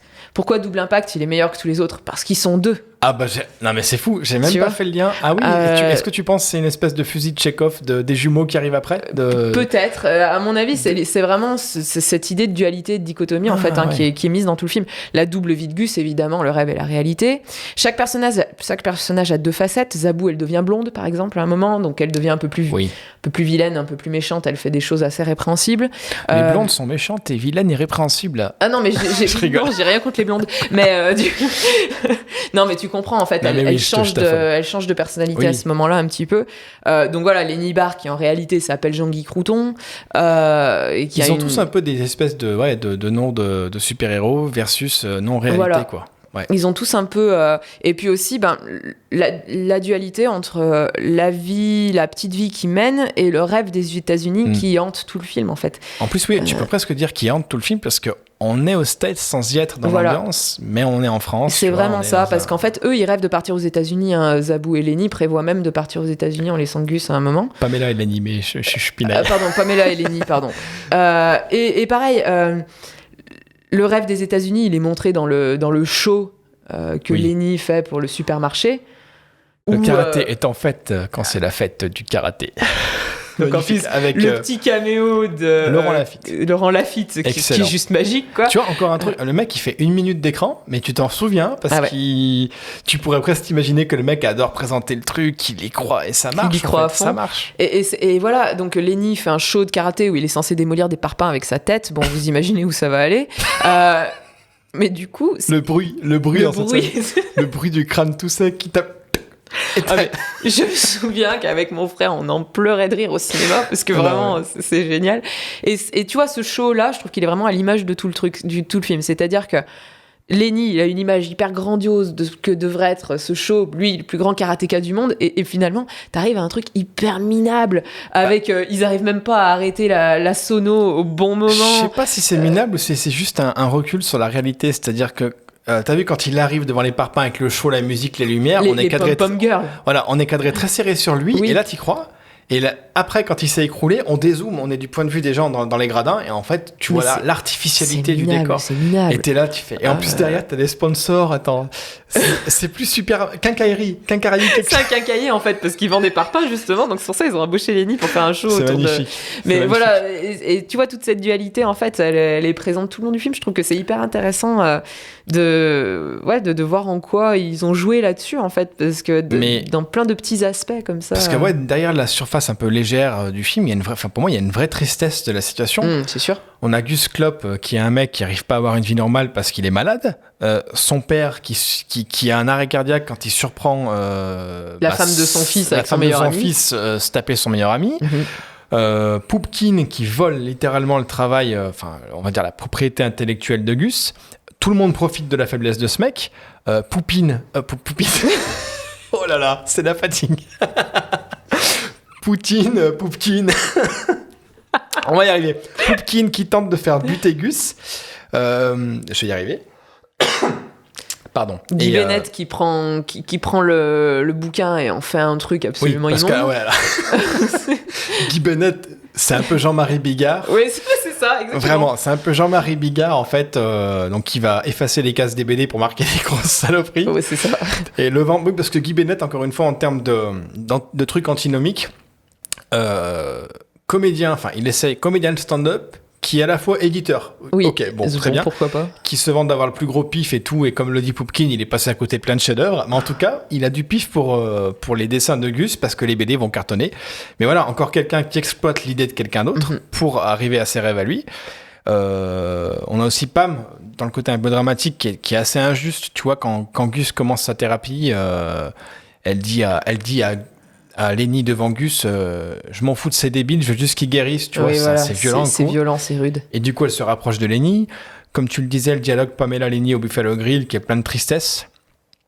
En fait, j'y vois un peu une crise d'ado à la quarantaine. Tous les personnages, on dirait qu'ils font une crise d'ado. Ils font l'état des lieux de leur vie et ils se disent ok, est-ce que vraiment on est arrivé à ce qu'on voulait et c'est quoi ma vie et est-ce que ça me convient ? C'est ça, complètement. Et c'est assez, je trouve que c'est assez profond finalement.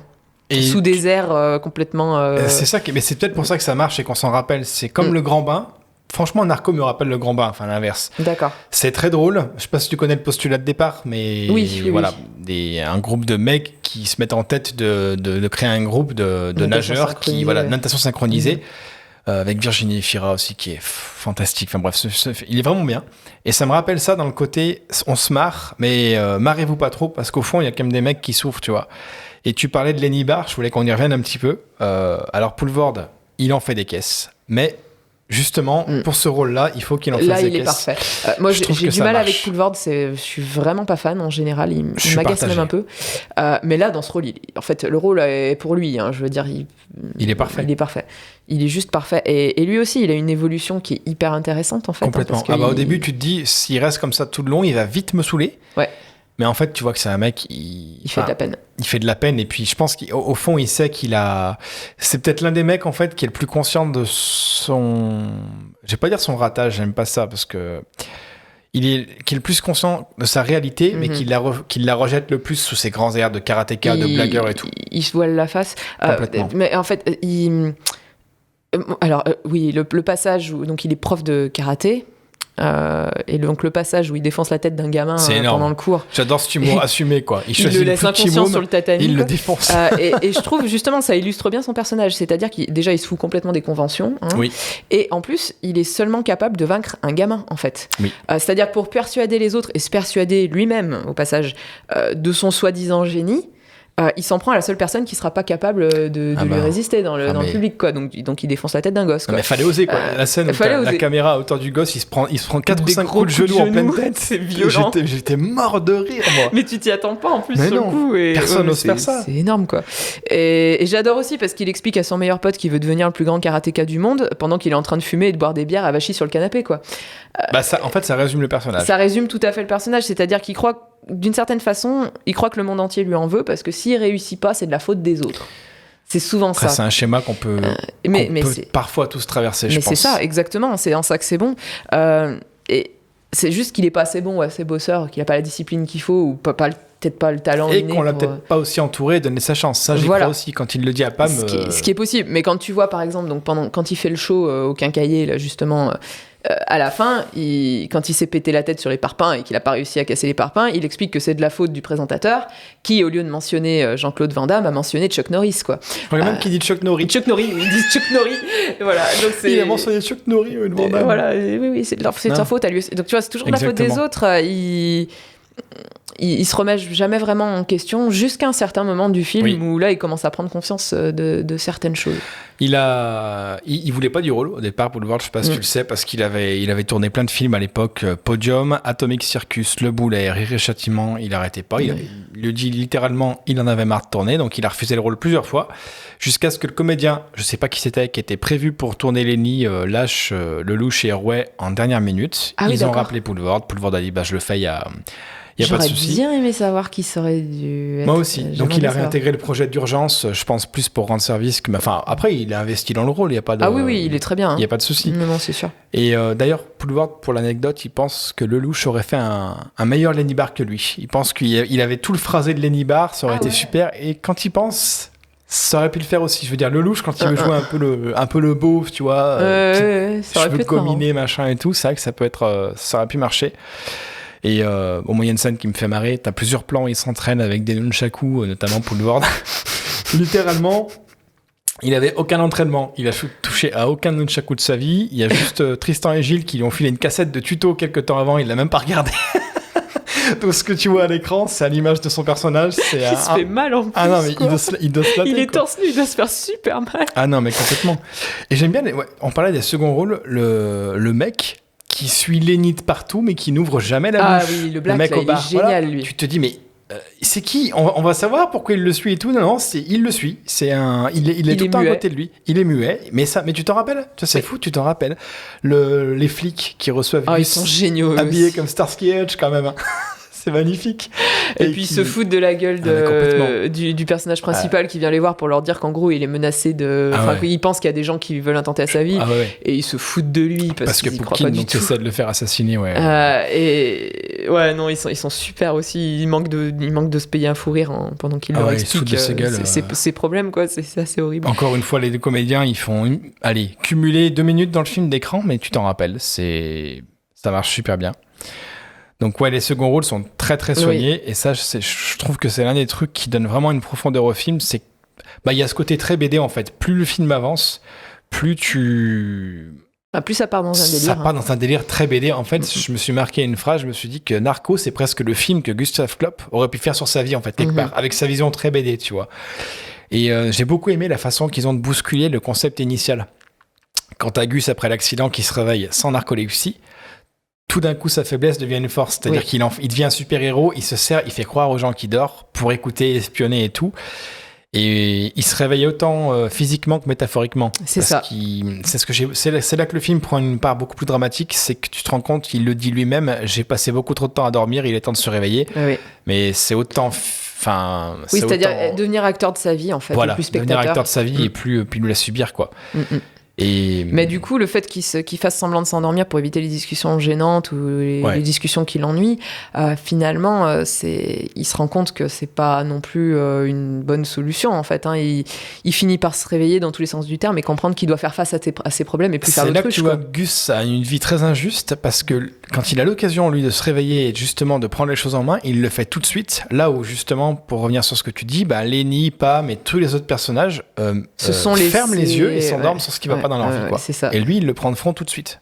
Lui, il comprend, il évolue et il comprend. Il se dit, là, va falloir que je prenne ma vie en main, quoi, clairement, parce que ça va plus. Lenny aussi, il change, finalement. Oui. Alors justement, est-ce qu'on je sais pas si tu avais autre chose à rajouter. J'aurais quelque chose à dire sur ce que tu as abordé. J'allais rajouter un petit peu un des trucs que j'ai aimé, c'est le fait d'oser et assumer un côté très BD, tu vois, dans le film. On est accompagné quasiment tout le long de la voix off de Guillaume Canet. On voit presque différentes cases de sa vie. J'ai cette scène, tu sais, où il est enfant. La caméra, elle monte avec à gauche, on a une espèce de dessin qui montre sa taille à Gus qui grandit et on atterrit sur lui sur un lit superposé avec une fille, tu vois, quand il est ado, il joue de la guitare.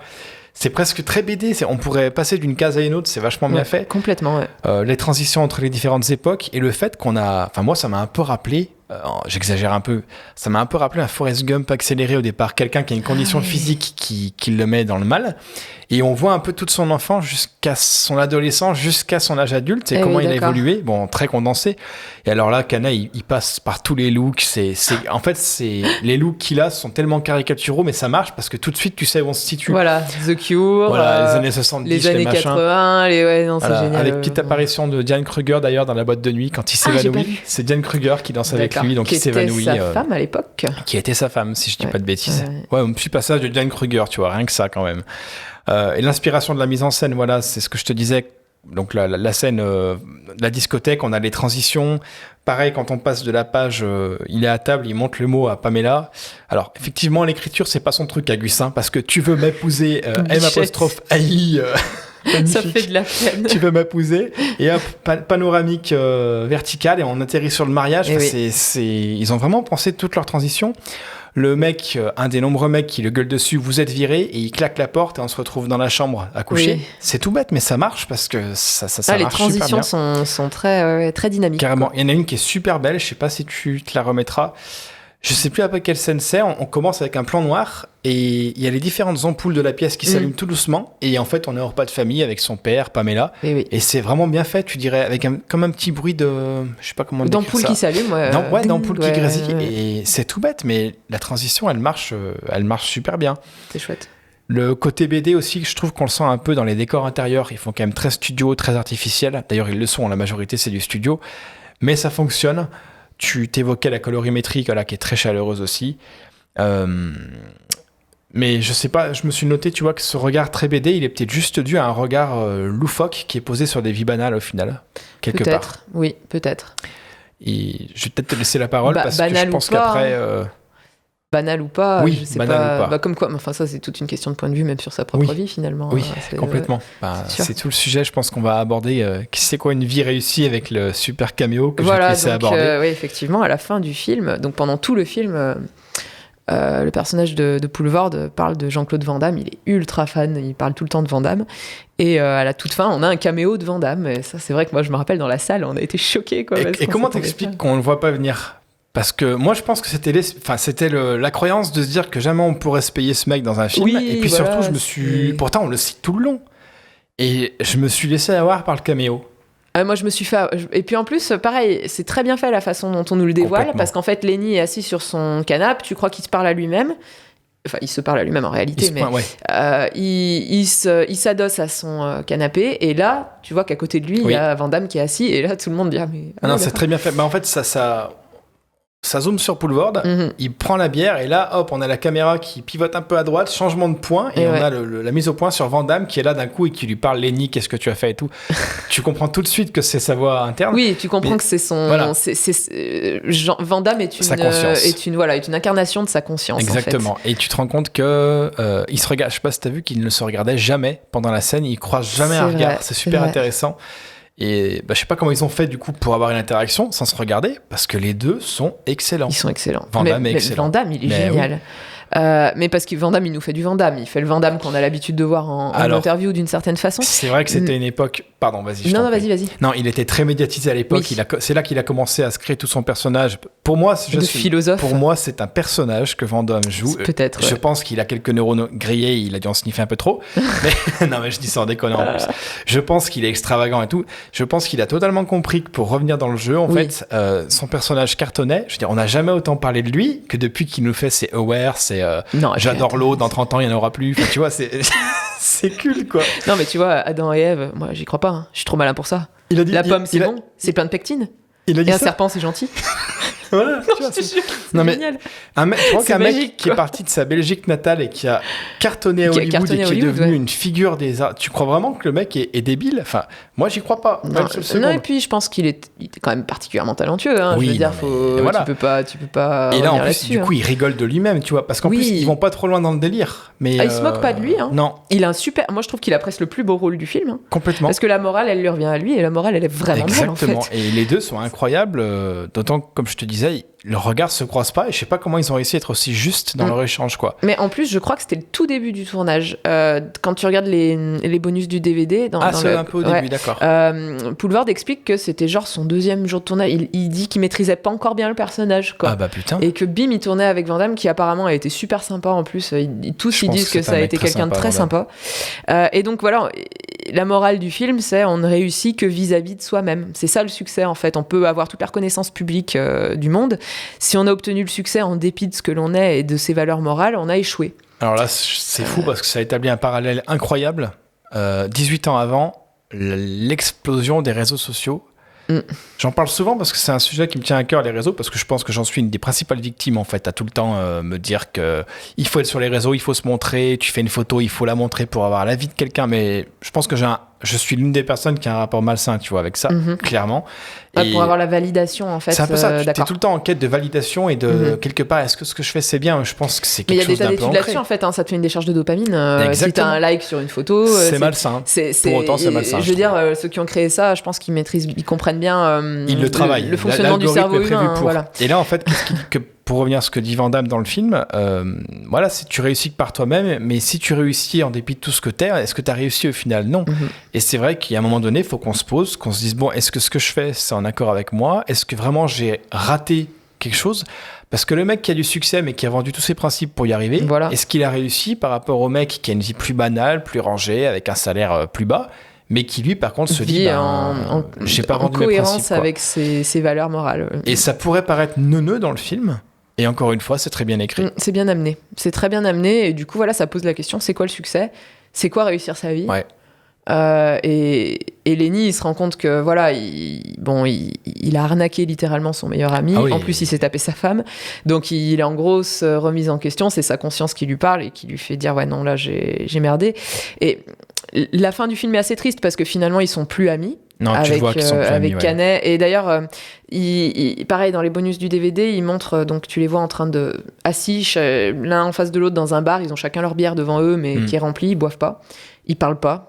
Ils se fixent. Ils se fixent. Et normalement, il devait y avoir une voix off de Canet, ils l'ont pas mise finalement, qui devait dire c'est la dernière bière que nous n'avons pas bu ensemble ou quelque chose comme ça. D'accord. Voilà.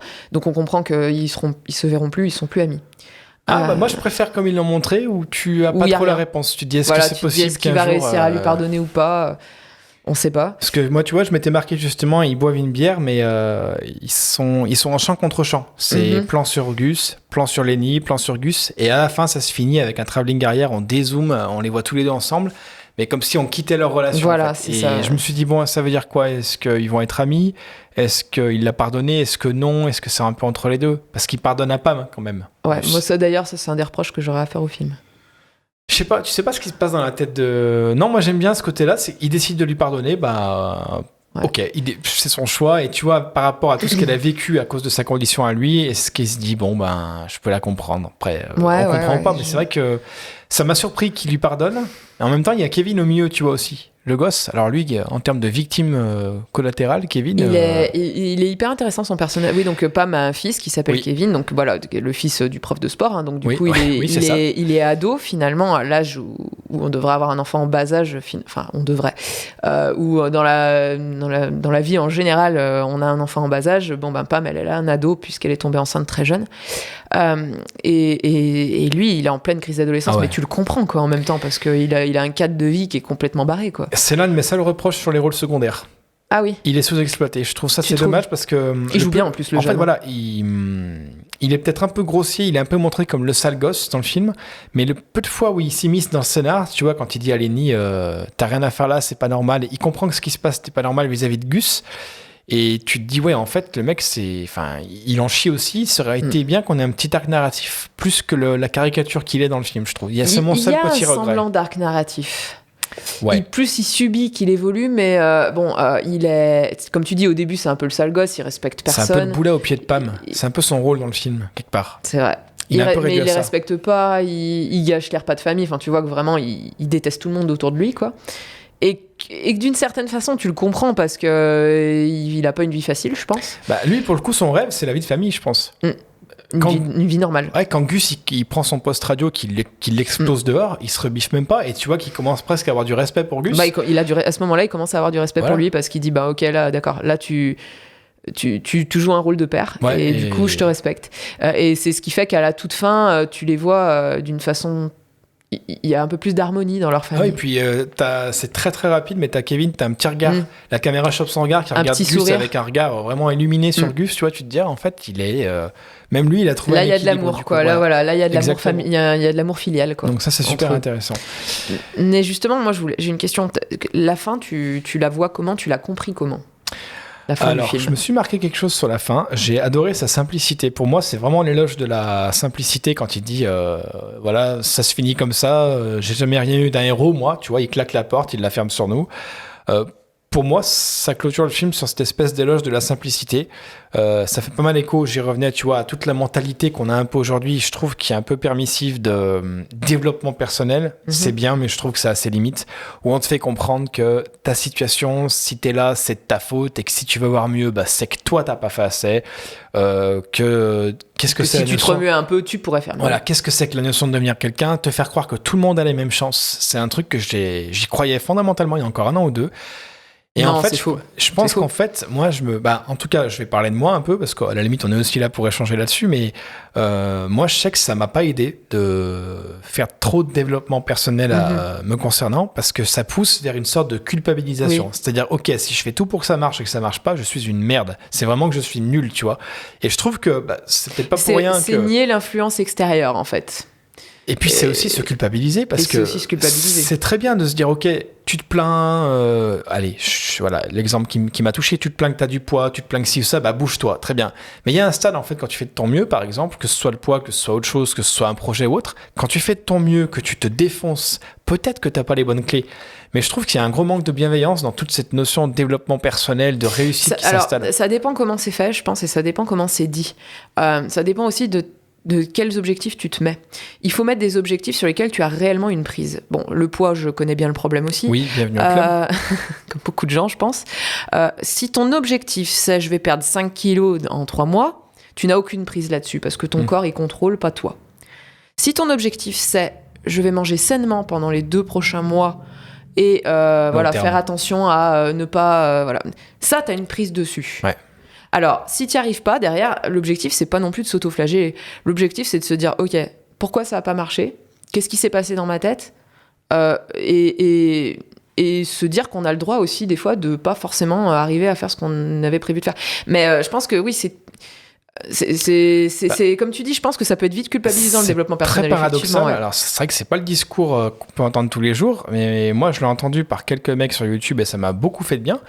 Parce qu'en fait, quelque part, cette notion d'arriver à la meilleure version de toi-même, qui finalement nie ta version actuelle. Voilà, c'est quoi être la meilleure version de toi-même ? Et moi, il y a encore 2 ans, je t'aurais défendu ça mordicus, toi. Je t'aurais dit non, mais je vois ce que ça veut dire l'idée. Mais en fait, quand tu prends un peu de recul, parce qu'il faut tout remettre en question, tu te dis ouais, mais attends, ça veut dire que la version que j'ai aujourd'hui, elle est pourrie et que si j'en sors pas, je suis une merde. C'est un peu ça. Et quand t'es un peu fragile ou quand t'arrives pas trop à prendre de recul, je vais revenir à Narco, mais je pense qu'on y revient. C'est ok en fait d'avoir une vie assez classique, c'est ok d'avoir un salaire assez classique, c'est ok d'avoir une vie assez tranquille. Et je trouve qu'aujourd'hui, surtout avec Instagram et le monde du visuel, t'as cette espèce d'obligation d'avoir une vie trépidante. Du genre, il faut que tu ailles là, il faut que tu ailles là, que tu fasses ça. Si tu regardes la vie des autres sans prendre de recul, tu peux avoir l'impression qu'ils ont une vie extraordinaire. Complètement. Alors qu'en fait, si ça trouve le selfie de la bombasse qui pèse 35 kilos tout mouillé de chaud et qui est hyper canon sur sa plage, elle a peut-être passé 3 heures à le faire en rentrant le bide. Mais t'as de plus en plus, je trouve ça super bien, pour revenir à cet exemple précis, t'as de plus en plus de fit girls et de mecs qui font de la muscu qui postent leurs photos avant-après, c'est-à-dire qu'ils montrent bien sur Insta, parce que ça paraît logique, mais quand tu le sais pas, qui se placent sous une lumière souvent en chute, qui va découper leur corps, qui vont contracter au moment de prendre la photo. Et t'as plein de filles qui se mettent à poser, ventre relâché et tout, et ça fait beaucoup de bien aux gens parce que tu te dis ouais, en fait, quand elle est pas en posing, elle paraît avec un petit peu de brioche, machin, c'est normal, tu vois. Et Narco, pour moi, c'est l'éloge d'un peu de la simplicité du genre avant l'heure, pour le coup. Vraiment avant l'heure, une quinzaine d'années avant. Parce que bon, Facebook a explosé vers 2011, je crois. Narco, c'est 2004, tu vois. Donc les réseaux sociaux, on va dire 2010, oui, ça 2020. n'existait pas vraiment à l'époque. Pas vraiment, voilà. C'est un peu, ok, en fait, vous avez peut-être rien d'un héros, vous avez peut-être une vie, entre guillemets, banale, mais en fait, si vous avez réussi par rapport à vous-même et que vous êtes dans vos bottes, tapez-vous-en, quoi, en fait, on s'en fout. Je pense que c'est une question de point de vue aussi, de comment tu vois la vie.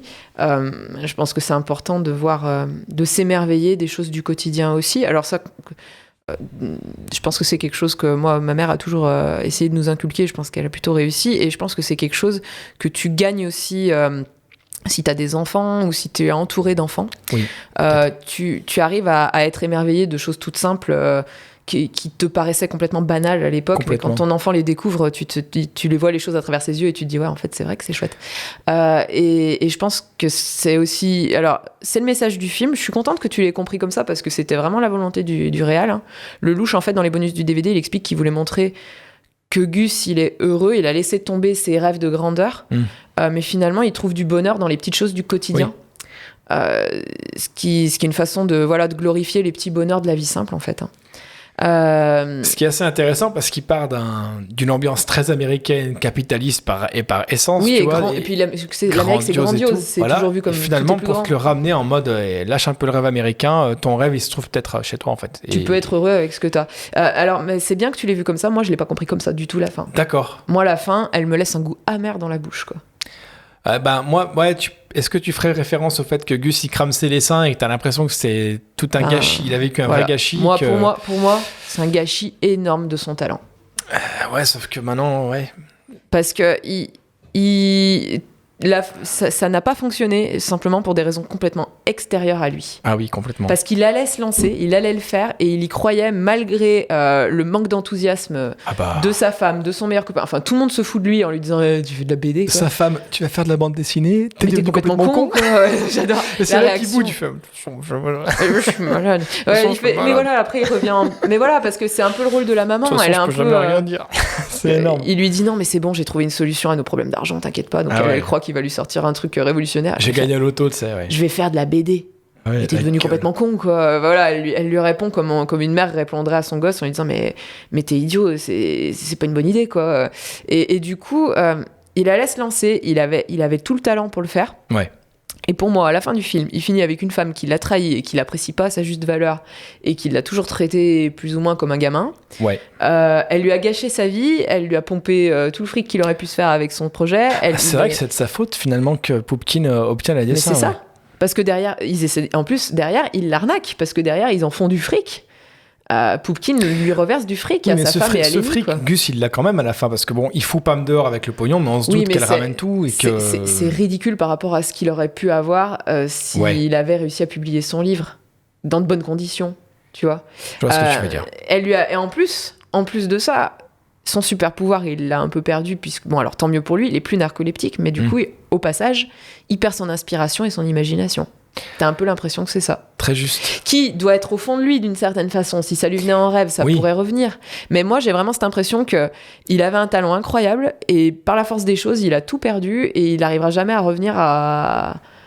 Oui, mais est-ce que les rêves de Gus, justement, vu qu'ils symbolisent peut-être le rêve que tout le monde veut atteindre et que ça sert à rien de le chercher, est-ce que c'est pas logique qu'à la fin, il tire un trait là-dessus, sur cette partie de sa vie, et il accepte le réel tel qu'il est, avec un boulot plus classique, avec... Alors, t'as cette scène très chouette où ils sont sur le canapé, comme on disait tous les trois, donc avec Pam et avec son fils, où tu as vraiment une jolie cohérence, une cohésion, tu sens qu'ils ont... Oui. C'est une jolie petite famille et qu'ils sont heureux tous les trois, donc ça, c'est plutôt chouette. Mais la toute fin du film, quand tu le vois revenir de son boulot avec sa petite cravate et son petit attaché-case, tu comprends qu'il fait un boulot qui a pas l'air de forcément le motiver plus que ça. Bon, peu importe. On se rappelle quand même qu'au début, il faisait tout pour bosser. Oui, donc c'est pas... qu'il rêvait d'avoir peut-être que ce qu'il rêvait, c'est avoir une vie normale. Avoir une vie normale, peut-être. Que son rêve, le vrai rêve de Gus, c'est peut-être ça, finalement. Tu le vois, il jette un coup d'œil sur sa banlieue, il a garé sa voiture, il regarde autour de lui et...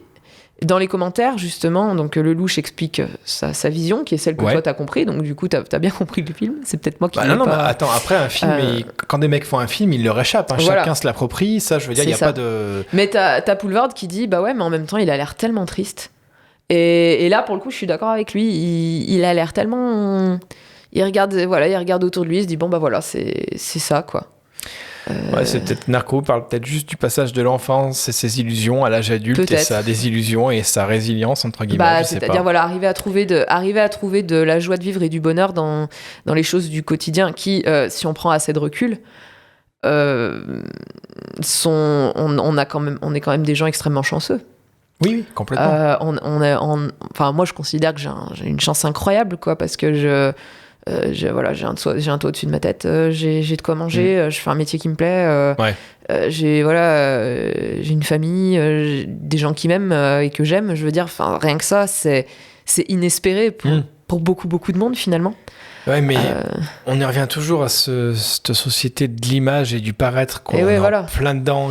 Mais c'est sûr que voilà, vu du point de vue extérieur, ma vie n'a rien d'impressionnant ou même d'intéressant. Du point de vue de qui, en fait après, du point de vue de qui, mais je veux dire, moi, ça me contente parfaitement parce que je m'en fous. Voilà. Mais voilà, ça dépend aussi de comment tu vois ta vie et comment...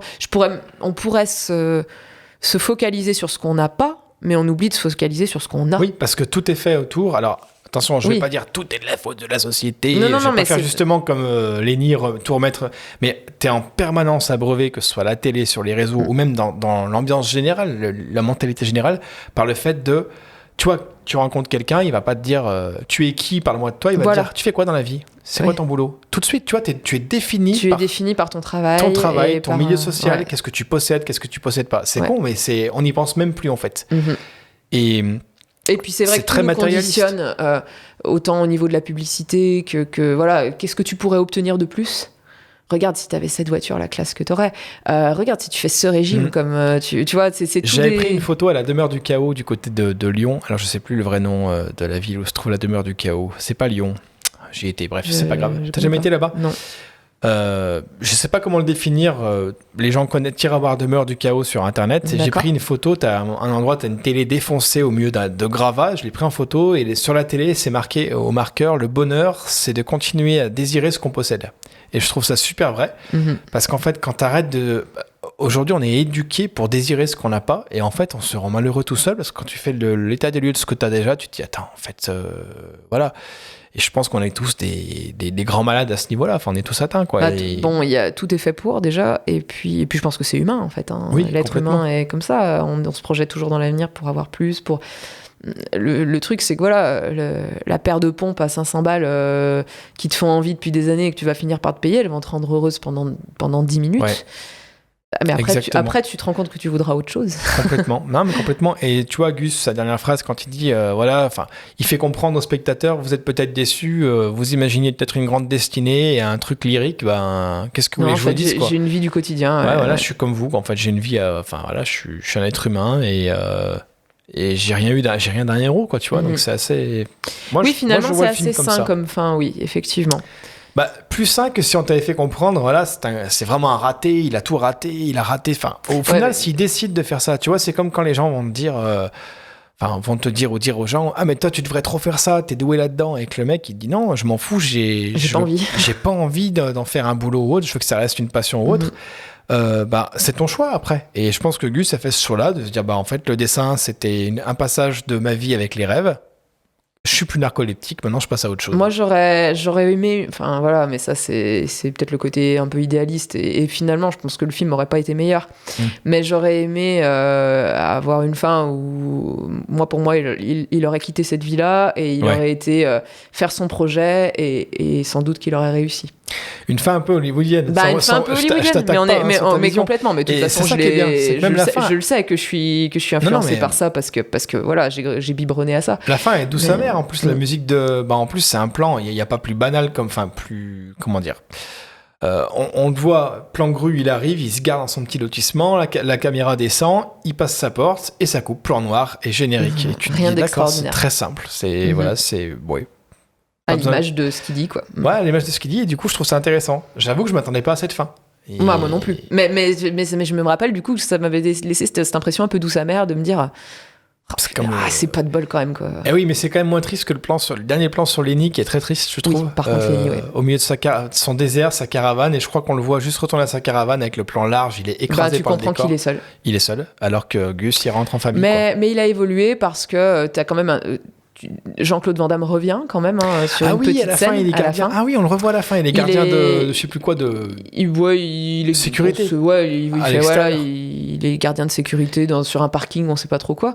Et il est avec son chien. Très juste. Et il explique donc à son supérieur, au mec qui un jour tu verras ma gueule sur un grand écran parce que je suis plus grand karatéka du monde, machin. Et l'autre lui dit, pendant ce temps, va montrer plutôt ta gueule du côté du parking, là va faire ton boulot. Et là t'as vu que Lenny, du coup, Van Damme, c'est presque devenu un catalyseur en fait. Voilà, c'est un mantra. C'est un mantra. Voilà, et donc plan large, on voit que Van Damme marche à côté de lui et lui dit j'aurais pu lui péter la gueule, tu vois, mais je l'ai pas fait parce que tu m'as dit que c'était pas bien. Alors voilà, et donc Van Damme lui dit je sais, c'est bien. Il a pris de la maturité. Voilà, il a appris. Et on se dit qu'il y a peut-être une chance qu'il évolue encore un peu et que ça devienne un être humain assez comment dire, fréquentable finalement. Oui, non, parce que c'est vrai que de prime abord on se dit mais quel beauf, quoi. Mais quel beauf, mais vraiment c'est... Mais c'est chouette parce que voilà, c'est le beauf à la base, c'est le beauf intégral, mais on se rend compte qu'il y a plus d'épaisseur que ça et qui... Comme souvent chez Poulvord, il est excellent. Je me rappelle d'une interview de lui où justement on lui parlait du film Le vélo de Guylain Lambert. Je sais pas si tu l'as vu, où encore une fois, tu vois, c'est un cycliste entre guillemets raté qui a pas voilà. Et le mec qui l'interview lui dit, ça vous fait quoi de jouer le rôle de ce raté? En gros, il lui dit ça. Il fait, qu'est-ce que ça veut dire un raté?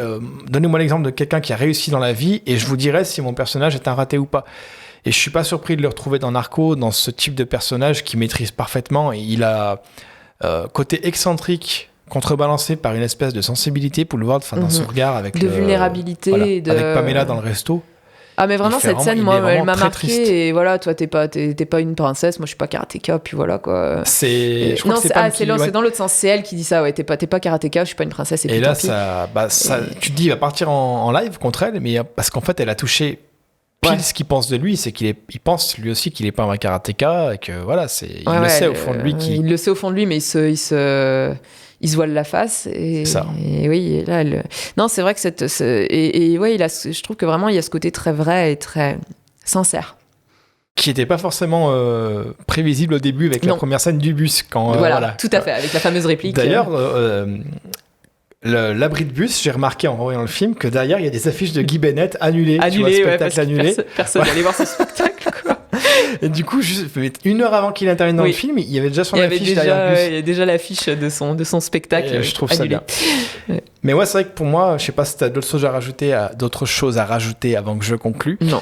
En conclusion, moi, je voulais dire que pour moi, Narcos, ça fait vraiment figure de curiosité originale dans le ciné français, voire d'exception, surtout à l'époque. Enfin, pour moi, je m'étais dit, mais ce truc va cartonner. S'il trouve son public, je me suis dit, il va cartonner, quoi. Alors, 500 000 entrées, encore une fois, oui, faut c'est pas cracher dans la soupe. dégueulasse. Non, enfin, à l'époque, c'était... Mais bon. Maintenant, les vues, ça veut plus rien dire. Je veux dire, quand t'as des youtubeurs qui font des millions de vues, tu dis qu'un film au ciné a fait 500 000, tu te dis, mais c'est rien. Non, en fait, c'est déjà... et puis c'est pas la même chose. Voilà, mets 500 000 personnes devant toi. C'est 500 000 personnes, c'est 5 stades de France, tu vois. C'est quand même... sûr, t'as trouvé un petit public. Mais pour moi, il aurait dû faire 2-3 millions, au moins. Donc je sais pas. Mais je te dis, c'est cette espèce d'ironique, en fait, c'est un peu comme un peu comme ce qui arrive au personnage, quoi. C'est-à-dire qu'il aurait dû exploser et tu sais pas pourquoi ça s'est pas fait. Après, c'est vrai que peu de temps avant, il y a eu Amélie Poulain qui a peut-être... Et pourtant, je trouve qu'il est vraiment loin d'Amélie Poulain. Non, c'est pas du tout le même... ni le même point de vue sur les choses, non, c'est très différent. Ça raconte pas du tout la même histoire. Enfin ouais, c'est très éloigné. Mais oui, je comprends ton parallèle dans le sens où il y a un côté très inventif en termes de réalisation. Mais... T'as pas l'impression, on en reparlera peut-être à l'occasion, mais qu'il y a eu une période en France 2000-2005 où t'as eu que des tentatives. T'as eu le Pacte des loups de Christophe Gans, d'ailleurs on avait peut-être parlé de l'évoquer un beau jour. T'as eu Narco, t'as eu Amélie Poulain. Atomic Circus. Je l'ai pas vu, mais je sais qu'apparemment très c'est bizarre bien perché. En 2006, on a eu Chétan. Je sais pas si tu connais, de Kim Chapiron. Ça c'était vraiment glauque. Chétan. Oui. Si vous voulez vous mettre mal à l'aise, vous mettez Chétan un soir dans le noir, vous allez bien, avec Vincent Cassel. Et t'as l'impression qu'il y a eu une vague de... Je vais pas dire une nouvelle vague, mais une espèce d'explosion de... On s'en fout, on tente tout. Et c'est retombé parce que les gens étaient peut-être pas prêts pour ça. Les gens n'ont pas forcément suivi, et après les budgets se sont du coup amenuisés. Ouais. Et voilà, pourtant, c'est pas des films qui coûtaient très cher, très souvent. Même le Pacte des loups, qui a un budget conséquent, je veux dire, il a pas explosé les scores. Donc je comprends pas que ce soit des films... Bon, pour le coup, le Pacte des loups a trouvé son public, clairement. Oui. C'était énorme, mais... Oui. Amélie Poulain aussi. Amélie Poulain, il y a eu ça. Ouais. Mais c'est vrai que, oui, après... Vidoc, je sais pas si t'as vu Vidoc. Oui. Alors, en termes aussi. de violence, c'est de film barré, mais tu te dis, on est devant un film français, là. Et après, je sais pas, on dirait qu'on est revenu à quelque chose de plus classique. Restons dans la comédie familiale, la petite comédie... Clavier. Ouais. J'ai pas osé le dire. Non, mais c'est ça, je pensais à... Alors, qu'est-ce qu'on a fait au bon Dieu. Voilà. Oui, qu'on n'a pas vraiment aimé ni l'un ni l'autre. Non, il a eu beaucoup de succès, tant mieux si ça a plu aux gens. Moi, c'est vrai que j'ai pas du tout aimé qu'est-ce qu'on a fait au bon Dieu. Il y a toute une vague de films, j'ai pas compris. Mais parce que je pense que c'est des valeurs sûres, en fait, et c'est ce qui fait que c'est produit, parce qu'ils savent que les gens iront le voir, c'est familial. Oui, c'est un peu comme Spider-Man No Way Home qui nous ramène des Spider-Man de Sam Raimi dans le film et qui cartonne. Oui, parce que du coup, c'est du fan service en fait. Je fais passer pour un vieux con, moi ça me désole en fait. De voir qu'il y a des films qui tentent des trucs, qui font un flop, et que le réal en est à rembourser sur 10 ans. Je pense à Aronofsky quand je dis ça, je le défends toujours, qui s'est tellement vautré avec The Fountain qu'il a dû faire The Wrestler, Black Swan pour remonter à flot, Noé, pour rembourser le studio. Tu te dis putain, mais c'est pas possible quoi. Il a au moins tenté un truc différent. Et par contre, mais après je dis ça sans être aigri, tant mieux si ça marche. Oui. Tant mieux pour l'équipe du film, c'est génial de voir que t'as 20 millions de personnes, tu vois, qui suivent. Non, mais c'est après, et puis chacun son truc aussi, et puis l'humour c'est hyper subjectif, ça nous a pas plu à nous, ça peut plaire à d'autres gens, heureusement. Mais c'est vrai qu'on a l'impression qu'on tourne toujours un petit peu sur les mêmes thèmes de la famille, du noyau familial. Il y en a un qui tente des trucs différents, il se fait pas mal tailler, mais moi j'ai tendance à le défendre, c'est... Alors, je crois que c'est Philippe Lachaud. Je sais pas si tu vois qui c'est. Je connais pas, non. Avec ce qu'il appelle la bande à Fifi. Il a fait notamment un film qui s'inspire plus ou moins de Very Bad Trip. Ça s'appelle Babysitter. Je sais pas si tu l'as vu. J'en ai entendu. Oui, je l'ai pas vu, mais oui, j'en ai entendu parler. Franchement, sympa. Ça rentre un peu dans ça ose des trucs un peu trash, un peu machin. Après, il a fait Alibi.com, qui est vraiment sympa. Il a fait une adaptation live de Nicky Larson. Donc j'en ai entendu parler de ça. Il s'est fait défoncer, ça va être de la merde. Moralité, la majorité des fans de Nicky Larson défendent le film. Même moi, je connais pas Nicky Larson, mais je l'ai vu et j'ai dit non, mais c'est marrant. En fait, c'est sympa. Il tente des trucs. Il a aucun complexe. Il tente des trucs. Mais alors après, aujourd'hui, dans le ciné français, à part des Je sais pas, moi, j'arrive même pas à t'en citer, tu vois, des films qui m'ont marqué récemment en Titan. France. Oui, Titan, magnifique. Mais là, après, on tombe dans le film de genre. Après. Dans le film de genre, tu vois, c'est encore autre chose. On passe dans un truc qui est identifiable comme vraiment appartenant à un style. Mm-hmm. Qu'est-ce qu'on a fait en bon Dieu, les ch'tis, tout ça, moi, c'est pas des trucs qui me parlent et... Bon, les ch'tis, tu passes un bon moment, tu sais ce que tu regardes après, voilà. Faut savoir ce que tu regardes. Mais bon, c'est vrai que voilà, tu as un peu l'impression qu'on tourne un peu en rond, quoi. Tu sais à quoi t'attendre, on te donne exactement ce que t'attendais. Alors, des fois, c'est très confortable et très agréable. Parce que ça pose le cerveau et que ça va très bien. Il y a un stade, il n'y a pas que ça. Mais c'est vrai que rien que Alexandre Astier avec Kaamelott, qu'on soit fan ou pas, moi j'ai mes réserves sur le film, mais putain, il a quand même une vision, il a une façon de filmer, la lumière, machin. Tu te dis, attends, ça a de la gueule, quoi. On sait sortir de notre carcan, champ contre champ en France, ce que Narco a fait à l'époque, il y a 18 ans. Et je comprends pas, d'ailleurs, à ma connaissance, il a eu aucune récompense. À ma connaissance, j'ai rien trouvé. Box-office mondial, 4 335 691 $ pour un budget de 7, donc je pense qu'il n'est pas rentré dans ses frais mondialement parlant, même si le dollar et l'euro sont différents, mais voilà. Mais il est sorti où à l'étranger? Parce que c'est un peu ça qui m'intéresse. Je sais pas, j'ai pas l'info, donc est-ce que c'est les pays francophones, genre Suisse, Belgique? Sais pas. Je sais pas. Est-ce qu'un film... Parce que tu vois, un film comme ça, il aurait été bien marketé. Amélie Poulain a une vraie carrière aux États-Unis. Hein. C'est ça que tu as l'impression que si le budget marketing n'est pas à la hauteur, un film inévitablement aura peut-être pas la même chance. Celui-là, je pense qu'il aurait pu. Il aurait pu trouver un public outre-Atlantique, ça aurait pu être intéressant, un peu à la Amélie Poulain, ils auraient pris ça un peu comme une curiosité. Il y a d'ailleurs des rumeurs de remake avec Adam Sandler qui ont fuité, comme quoi de Narco ? De Narco, qu'il envisagerait à l'époque avec Adam Sandler qui serait en clope et en reprenant le même scénar. Mais pas de nouvelles. Alors Sandler est capable du pire comme du meilleur. Ouais, je sais pas si tu l'as vu, là on s'éloigne, mais récemment les frères... j'ai oublié leur nom, c'est terrible. Qui ont réalisé un film où il est vendeur de diamants, Adam Sandler. Pas vu ça. Si j'ai pas le titre en plus, Uncut Games. Ah non, je connais pas du Games, tout. En fait, il s'embourbe dans une histoire de deal de diamants avec un groupe machin et tout. Et Sandler, excellent. Enfin, mais je pense que c'est un excellent acteur, Sandler. Ouais. Il fait du Sandler parce que le gars, à mon avis, d'une, ça lui rapporte beaucoup de sous et deux, il tourne tous ses films avec sa bande de potes. C'est ça. Donc t'as envie de dire, pourquoi tu ferais autre chose ? Moi, je comprends. Hein, je critique pas, mais je pense que c'est un très très bon acteur. Punch Drunk Love, déjà à la base, c'était pas mal. Hein. Et voilà, ça aurait été marrant de le voir en Gustave Klopp, je pense. Ouais, ça aurait pu être intéressant. Après, il aurait pas fallu faire trop du Sandler non plus, quoi. Parce que, alors, j'adore, mais quand tu regardes un Mr. Deeds ou un Rien que pour vos cheveux... Rien que pour vos cheveux. Zoran, c'est ça. Le Zoran. Film, je l'ai vu en diagonale, faut que je me repenche dessus, mais alors là, Non, mais j'adore ce film parce que moi j'adore l'humour débile, mais je veux dire ça. Bon, il aurait pas fallu faire ça d'un Narco, ça aurait été dangereux, quoi. Après, je sais pas ce que ça aurait donné. Mais... Et tu vois, Narco, notre spectateur sur Allociné est 2,6 sur 5. Donc, en fait, il a pas trop. Donc, on doit vraiment pas avoir de goût. Hein. Note presse sur Allociné, 3,2 sur 5. Pour une des rares fois, la presse déforme le film que le spectateur. Du spectateur, d'accord. IMDb 6,3 sur 10, ce qui est pas fantastique, ce qui est pas non plus catastrophique. Ouais. Tout ça, c'est au 20 novembre 2021, à l'époque où je préparais le podcast. Et Rotten Tomatoes, 63. Donc, c'est pas dégueu, mais tu te dis, bon... mais j'ai lu pas mal d'articles de blogueurs ou de trucs comme ça sur le film et beaucoup sont négatifs. Hein. Il disait qu'en gros, il allait pas assez loin dans son délire. Moi, je vois pas en quoi. Est-ce que c'est pas dû au fait de quand est-ce que tu vois le film ? Peut-être. Parce que ça, on dit tout le temps, regarde aujourd'hui, quand tu vas juger Citizen Kane ou La Nuit du Chasseur, tu vois, tu ne peux pas le juger sans le remettre dans le contexte. C'est évident. Tu montres Citizen Kane à un mec qui regarde que des films récents, il va se dire putain, c'est lent, qu'est-ce qu'il apporte ce film ? Ouais, mais tu ne peux pas faire abstraction du contexte. Oui, c'est comme quand mes élèves me disent que Hitchcock c'est nul.